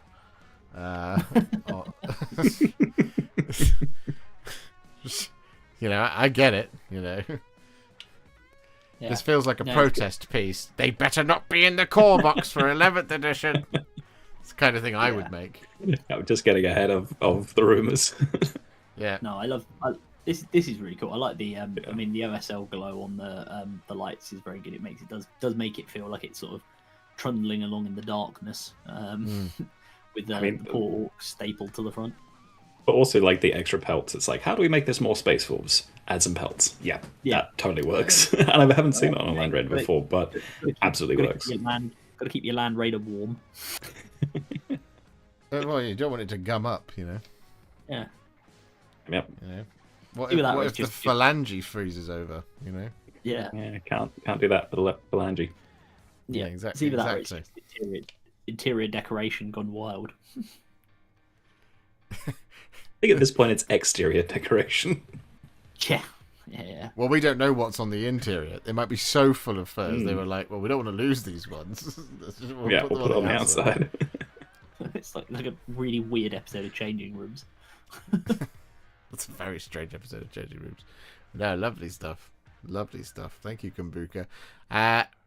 Right, here's another one I know everybody's been looking forward to. It's the Custodies from Eron. Now, what we have is I believe, and he'll correct me if I'm wrong, and I hope I've got this right. On the right is everything. On the left is what was painted this season. Cool. I mean, that's very, very impressive. I mean, both pictures are very, very impressive, but to see what you've done in a year and then to see the entire collection together is just stunning. Yeah, it's a heck of a collection. I think we've commented throughout the season on, you know, the way you've taken the Custodians and done something very different with the black-green color scheme. You know, and it just shows how nicely it comes together. And Josh, 100% right. Like, definitely looking forward to seeing this, and if the payoff is worth it. And heroic work to get all that done in a year, frankly. And it's just, you know, bulked out by what you did in the previous season as well. Yeah, it's special. That's what, about 6k points of Custodians. I think it's 3,500 and something, if I'm right. If my memory has not failed me on the one aspect of the layout, but it might have failed me there. But he will correct, of course. Yeah, it's nice. It's just really cool. I think you've done an amazing job. He did 3K. Took it to a narrative event this weekend. Lovely. 3,300. Oh, I was over. It's great to see how you've been so consistent with it, not only over the last year, but also the year before. I think there's so much work that's been poured into this army, and it's brilliant to see it all done to this level now. It's fantastic. Just proper hard work on a collection and building it up. It's great. Yeah. Now, well done. Well done, you. And you're going to double it again, right? So you're going to go to 6,400 points. There's a new box of Custodies on the way. There's a lot of cool new stuff. And who knows what else they're going to do. Plastic Telemon, I'm sure, is on the way. I'm sure. Yeah. Right, Kawaii Fieri. Plastic Dreadnoughts look great. They do, don't they? I really want to do one, but I've done both the Dreadnoughts. This is the problem. I've done all of them for videos. I have to figure out another way to do them. I might just do them as Shadow Keepers. That'd be fun. You can do them as Solar Watch, Josh, and I definitely won't take them off your hands. No. You want to paint all that white? Just no. Is the answer to that one. But check this out. This is Kawaii Fieries. Again, Rattling Warp Blaster for scale. Yep. We have just watch cutscenes. We have lots of cannons here, which I very much enjoy. Yeah. It's a big guns parade. Really like cannons. Yeah. So I think if I remember rightly, the Cathay cannon there, Great Cannon or whatever it's called, has been put on a round base to be used in Cities of Sigmar as a Iron Weld Great Cannon, which we also have an example of over on the left hand side. Nice. No, these are really cool. This is a really nice collection. I love your what's he called, the Deathbringer as well from the Blades of Harbinger of Decay, or on the Deathbringer. Yeah, I mean the actual Deathbringer. Yeah, the Harbinger of Decay arguably brings some death, and is a very nice model. But yeah, it's just the and it's the same on the Rattling Warp Blaster, right? I think your reds are very vibrant throughout. Like you pick them up across the various models, like on the I guess belly armor of the ogre who's helping to load the Cathay cannon as well, and on the wings on the White King or whatever he is he's the old White King, isn't he? On Steed at the back, like the reds are just very vibrant, and it's fun how you pick that out as a spot color throughout your different armies as well. Like even I know maybe the Harbinger doesn't have it, but even on the Gene Stealers, right? Like the Patriarch at the back there, he's got the red. I think it's a helmet or something in his hand, or a heart maybe. But yeah, really, really cool. Yeah, the red really popping. At the same time, though, I think there's a great level of subtlety and smoothness to some of your blends, especially on the Gene Stealer Colts and on the Death Watch. There's a real nice softness to some of those colors, in contrast to then how bright and vibrant you can go with those reds. So like loads of different techniques depending on what you need for the army, which is just skill on show basically. Yeah, definitely, and I love the skin recipe on the cultists as well, because it's like really lovely. Just it's off human, like it's what cultists should be. It's like they look like they could kind of pass on a some planet that they just go, we look a bit different because of radiation or the atmosphere or something, but it's like no, they're getting towards that pinky purple Gene Stealerish tinge. It's cool. Yeah. Great color choices. Not a suntan. yeah. Are you well? Yes. Yes, fellow human. Yes, I love human music. Yeah, fantastic work. Again, just a really nice. Looks like a rock band family pick. I can see that. Yeah. It's great. Oh, wonderful. Right, last but not least, Sylvester of Terror gives us some Night Lords somethings. It's an assault squad. Night Lord guys. Just a bunch of Night Lord guys. I can't remember if they're called destroyers or something. They're not destroyers or marauders or something, but I think it is just I think it's a Mark 6 assault squad. Yeah, sure. But without any jump packs. They look really cool. I really like the armor you've done on these as well. That greyish armor is really nice. The slightly desaturated look of the armor combined with a very vibrant base gives this kind of like menacing look, as if it's a blood-soaked battlefield. Yeah. Really, really cool. I also The spoilers, really, says Flying Muttley. Oh, they are the spoilers. There you go. I also really like this is a really lovely take on them in 30k, and it does beg a question which some non-Warhammer people I know have asked me about it, which is when they sort of learn about what happened in the Horus Heresy and they learn about some of these traitor legions, you know, and I assume they had, and I may be wrong on this, but I assume they had those masks and the pauldrons, their symbol on them, you know, before they turned traitor, and at no point did no one go, are these really the good guys? Because Like, we're wearing skulls. Are we really the good guys? Yeah, I know. I'm wearing his skin. It's good. We're the baddies. Yeah, are we the baddies? Hands, are we the baddies? It is one of those things, isn't it? It's like the World Eaters used to be called the Warhounds, and you can be like, oh yeah, Warhounds. That sounds cool. They sound like a band of brothers. But the World Eaters, it's like who's in charge of that branding? Like there might as well be the Loyal Legion called Future Traitors, and it'd be like, curse Salamanders like, do not worry, civilian. We are here to save you. Why are they called the World Eaters? Yeah, they are not here to consume you. Do not worry. Yeah. The weirdest one is that Horus's surname is Heresy. Yeah, well, he is the Warhammer. Well, he does become Warhammer 40,000, so you know. But I feel like they should have known.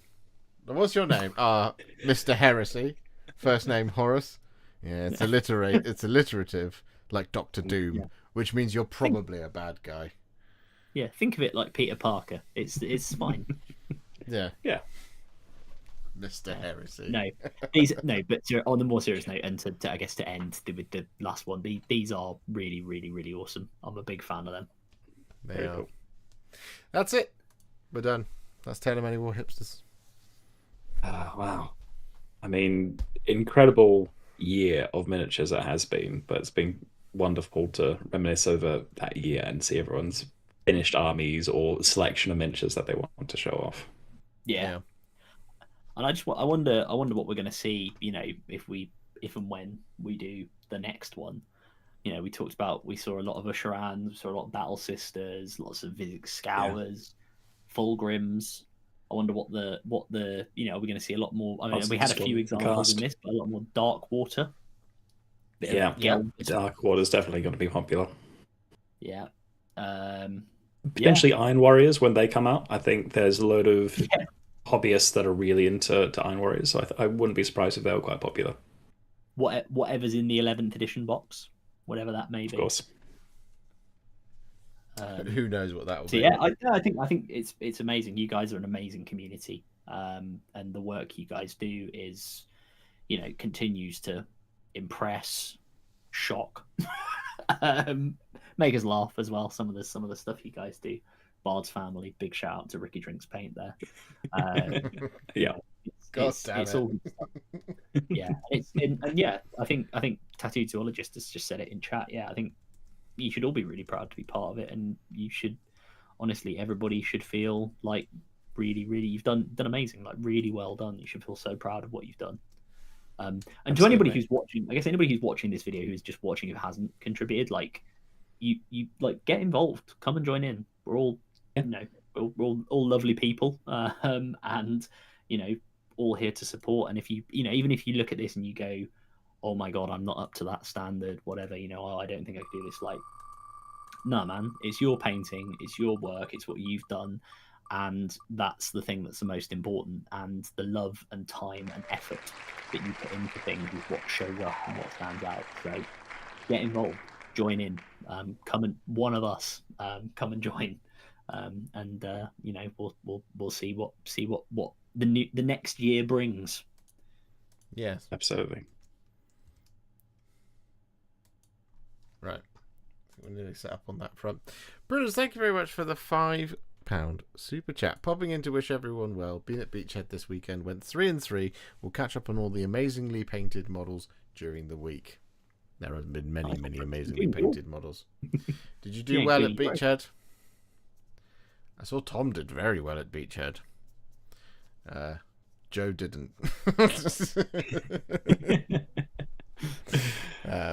But yes, it's been really, really good, and it's been a privilege to do this with you guys, and I hope that you've enjoyed Tale of Many Warhipsters as much as we've enjoyed making it for you.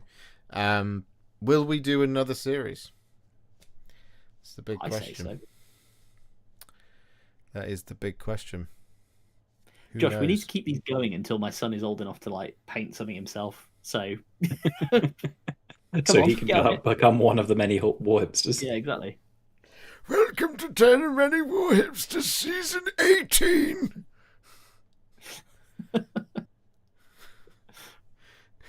You got to get to that 1 million subscribers so you can go skydiving. Oh, Yeah, exactly. It's taken 7 years to get to 100,000. So, by that logic, it's going to take me 63 years to get to 1 million. I will be 98 by the time that happens. Only a matter of time is what I'm hearing. All right, I'll go to till you're 90 to borrow a pilot's from Deadpool. Hannah, son of Hammer, with $100 super chat. That is very kind of you. Josh is still withholding the Riders of Rohan new plastic minis from us, along with the full range refresh for every MESBG mini. He won't let GW release them. That is a bold statement. He's keeping them hostage until he's got 6,000 Rohan spears. Is what's happening. Why would I paint 6,000 old Riders of Rohan and then release new ones? Haleth is saying that you're withholding the new ones. So they've sent you the new ones, but you won't paint them and they won't release them until you've got 6,000 of them. I see. Just accept the conspiracy theory, my friend. You're going to have to just run with it. Laura says, growth isn't linear. 80 tops. Oh, yeah, fair. All right, I'll go till I'm 80. I have to survive that first, honestly. I'll be just this I will look like Gollum, but if Gollum had eaten several versions of Gollum. See, by the time you're 80, you could have painted all of the Pelennor fields, though. If I... Yes, if I committed from now until the time I was 80 to paint everyone that's present at the Pelennor Fields, yes, I could probably do it. However, what I will say is that doing that means that my YouTube channel will die a death. Guys, I painted another Mordor Orc today. 6 views. Ooh, this one's got a two-handed weapon, just like the last 8,000 of them had two-handed weapons. Unfortunately, there aren't 1 million sculpts from GW. Yeah. Oh, hey, look, it's Warhipster, the Rohan guy. That's all he does, right? Turning up to things. Hi, what are you doing here, Rohan boy? Get back on the horse that you rode in on. Yeah. Get back to the mark, you fool. Yeah. James Matthias with a $100 super chat. Thank you so much. Because I love you, no strings attached. Oh, you can attach some strings for $100. Thank you for another wonderful season of painting miniatures. Yeah, I think what we will do, and what I would like to do, and we will draw the prize in just a moment. But I think what I would like to do is I would like to make it so that Tale of Many Warhipsters is I would like to do season 4, but I'd like it to be more of a living thing. So part of what I need to do, part of what I need to do is I need to get in touch with a couple of people who I've identified to talk about creating some form of living season document. So rather than it being like a season of telly, it becomes more like a soap opera. It's ongoing. It happens forever and ever and ever and ever the rest of time, right? What do you mean? It's going to turn out that we're related? Richard will die and then come back in a later season. Yes. Oh, yeah, it'll be my twin brother. Yeah. No, it'll be you. We'll see you drown in a canal and then you'll appear about 3 years later. Yeah, but only as a background actor. Okay, there'll Walking be no across the screen. murder. But I would. thought you were dead. Yeah, but I'm back now. Anyway. Somehow I have returned. Oh God. Yes, Reza returns at some point, having been thawed out. Yeah, no, he is the one that continues Tale of Many Warhipsters about 100 years in the future because he's thawed out like Captain America. That's what he'll do. Now, I'd like Tales of Many Warhipsters to continue in some way, shape, or form that feels a little bit more permanent, a little bit more regimented, a little bit more scheduled, a little bit more structured, and that it can be something that goes on that even if I'm not around to do it, it can be done. If you see what I mean? Yeah. So like to set it up for future success and to get it out to as many people as wide as possible, and then that this stream interacts with that as a thing, and so that's kind of where I feel like it should go, and that there is a televised season, as it were, that accompanies it, but it becomes an entity in and of itself, because I feel like it's such a confidence boost, it's a productivity boost, it is something that people really enjoy, it's a sense of community, and we all need a sense of community, especially in this day and age where I feel that sense of community from all of you guys. I feel very, very connected, very, very loved, very, very close to all of you. Even if you're just in here chatting, you've only submitted once or twice, or you don't feel confident to submit, but you love the idea, like you're adjacent to A Tale of Many Warhipsters, you are part of the community. And that's what's important about it. So there is a sense. Even just watching this every month or dipping in and out and watching what you can, you're still a part of it for sure. Yeah, you're still a part of it. Exactly. We love you. I mean that genuinely, actually, we do. We're awesome. All of you. Yeah, no, you guys are constantly inspiring us and only pushing us to do more and more work. So it's brilliant to see. The Tails logo needs to have a flag, which is the leather shorts of the hipster. Well, we never bought the leather shorts. We never got to the hipster title. hosen. Yeah, exactly. Right, shall we quickly draw a grand prize winner? Yes, let's do that. Okay, let's do it. So, I will just, before we quickly do that, what we had one. Actually, no. If I just, rather than count them, that would be sensible. Just to actually just let Excel do the things for me. So we had. Is that how many people? So we had. So we had 39 people submit every single month for a year. Congratulations. I mean, that's incredible commitment and work. Yeah, well done, absolutely. Now, there's a few people underneath that who didn't get every month, but when it came to like the 6 months thing, and tonight as well, they gained those points back by submitting at the 6 months, but they did double the amount of work, or they did a big thing, and this, that, and the other. So overall, we have a number of people who qualify for the grand prize draw, and it is 54 people in total. So wow. Very nice. Truly monumental amount of people who've been committed to this, and honestly, it's truly humbling. So let's pull it up. Here it is, and if I do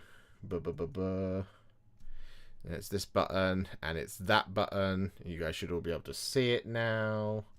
If I scroll down a bit, can you all see it properly? Yes, that's better, isn't it? Right. Okay, ready? 3, 2, 1. Oh. Spin that wheel. Boom. Well. Well done. Aidan Hughes. Congratulations. Congratulations, sir. You've won a speedboat. You have won a speedboat of some kind. It's not a speedboat, but well done. You won the grand prize of Tale of Many Warhipsters. So, Aidan, I'd like you to get in contact with me, and we can have a chat about what that means. I can be your painter or I can be your bankroll. One of the two things, but one will take you a much longer time for it to get to you. So if you get into, shoot me an email on therealwarhipster@gmail.com, or shoot me a message on Discord or something like that, and we can have a chat about what that means. But congratulations. Yeah, well done. Yeah. Congratulations. And very well earned as well. Yeah, the money takes longer. The money does take a while to get there, but yes. That's because you congratulations, insist on sending it in coin form. Yes. Yes. Yeah, 1 penny at a time. Well done. Congratulations. And thank you. Thank you to everybody who submitted. Yeah, thanks to all you guys. You're awesome. We couldn't do it without you. Yeah, I counted up how many individual people took part in Tale of Many Warhipsters. Would you like to know the answer to that? Yes. Yeah, absolutely. And now I'm going to do it how Captain Manarings was suggesting. 1 Warhipster, do! No, we had 126 total people. Wow. That's incredible. We definitely need to find a time, and we said this for like we said this for multiple seasons now, and multiple 3 or 4 times this season. We need to find a time and a place where we can, obviously international constraints applying, because I know there are several people in the chat and in the community who are not in the UK, but we need to all go meet up in a pub or something. Yeah, there was talk of like some sort of Warhipstercon, but logistics are always difficult, as many of you probably can surmise. And venues are often expensive and only have been getting more expensive. So whether or not that happens, exactly. some sort of meet-up would still be lovely to do. Yes. Yeah, I agree. Did I basically fund the prize today? No. I've had money for this prize set aside, for some time, long before you arrived on the scene, dear boy. But yes, no, it's what was the standard deviation of mini submitted by person per? Oh, God, I can't do that math. Listen, I did 600 last year, okay? So if I did 600 last year, and we just assume that everybody else did 600 as well, then that means that if we use me as the median curve, that means that we had. In what world are you the median curve, Josh? That means that Tale of Many Warhipsters painted roughly 75,000 miniatures. So there you go. Sure. It's pretty good. It's pretty good stuff. Many. Yes, well done, all of you. Right. There's not really anything else to say now, other than I need to go to bed. Yes, yeah. Other than thank you to everybody. Thank you so much to those who super chatted, Haleth Worst Son of Hammer, and James Matias, and Pridders as well, and to all of the members who've been a member for a very long time. Thank you very, very much for the months and months and months of membership. And you're just beautiful people. And this has been a beautiful project to be a part of. And season 4, I'm sure we shall come up with something sooner rather than later. If it's going to happen, it won't be too far away. And we will get it done, I'm sure. But we will big love, guys. Yeah, we will be back. I'd say so. Thank you. Thank you very much for being the best community and the best Warhipsters in the world. So, see you around, I guess. We'll see you tomorrow, because I'll be live tomorrow on Monday. Yeah. And hopefully this time he'll we'll be get live. to be live on We'll Wednesday. turn up at some point in future. Yes. Time for more MESBG. Oh, yeah. I mean, I know the guys have got lots of plans. Adam's wanting to do dwarves for Ardacon. Rich is doing... Rich and I wanted to do a silly list for Pelennor, but I still can't convince him to do it. It was a bit too silly. It's 4 models. It's not silly. It's perfectly reasonable. That's funny. Just beautiful. elegant list. And yes, I've got plenty of things that are on the way very, very soon. But yeah, I will see you all tomorrow, no doubt. And of course, later on this week, there are 2 more painting videos for you to enjoy, both from the Disciples of Tees and Each. We have the Fate Master and the Argent Shards. And for those of you who don't speak dickhead, that's Disciples of Zinch. So yeah, thank you very much. And that's it. We're gonna say goodbye, and saying goodbye is the hardest thing to do, especially to something as important as 10 and many Warhipsters. But what I'll probably do as well, just as a thing for Discord, is I'll probably leave the thing as it is until we know what season 4 is. So if you want to keep Talesing in there, by all means, please do, and we might drop into that and have a look at it on stream in the gallery, as it were. Do a sort of on a Wednesday night, have a look at what you guys have been up to in the meantime. So if you want to do that, please do, because that would be fantastic. Yeah, we should do some hangouts as well. I saw somebody in chat, I think earlier. Sorry, I missed who it was, but they suggested hobby hangouts on Discord. So yeah, if I can, could probably do one of those periodically on a Sunday like this. Yeah, it'd be nice. Yeah, that would be good. We'll have some conversations. Have some conversations with the team, and we'll get back to you with some, some action points. We'll circle back on that one. We'll take that one offline. Right.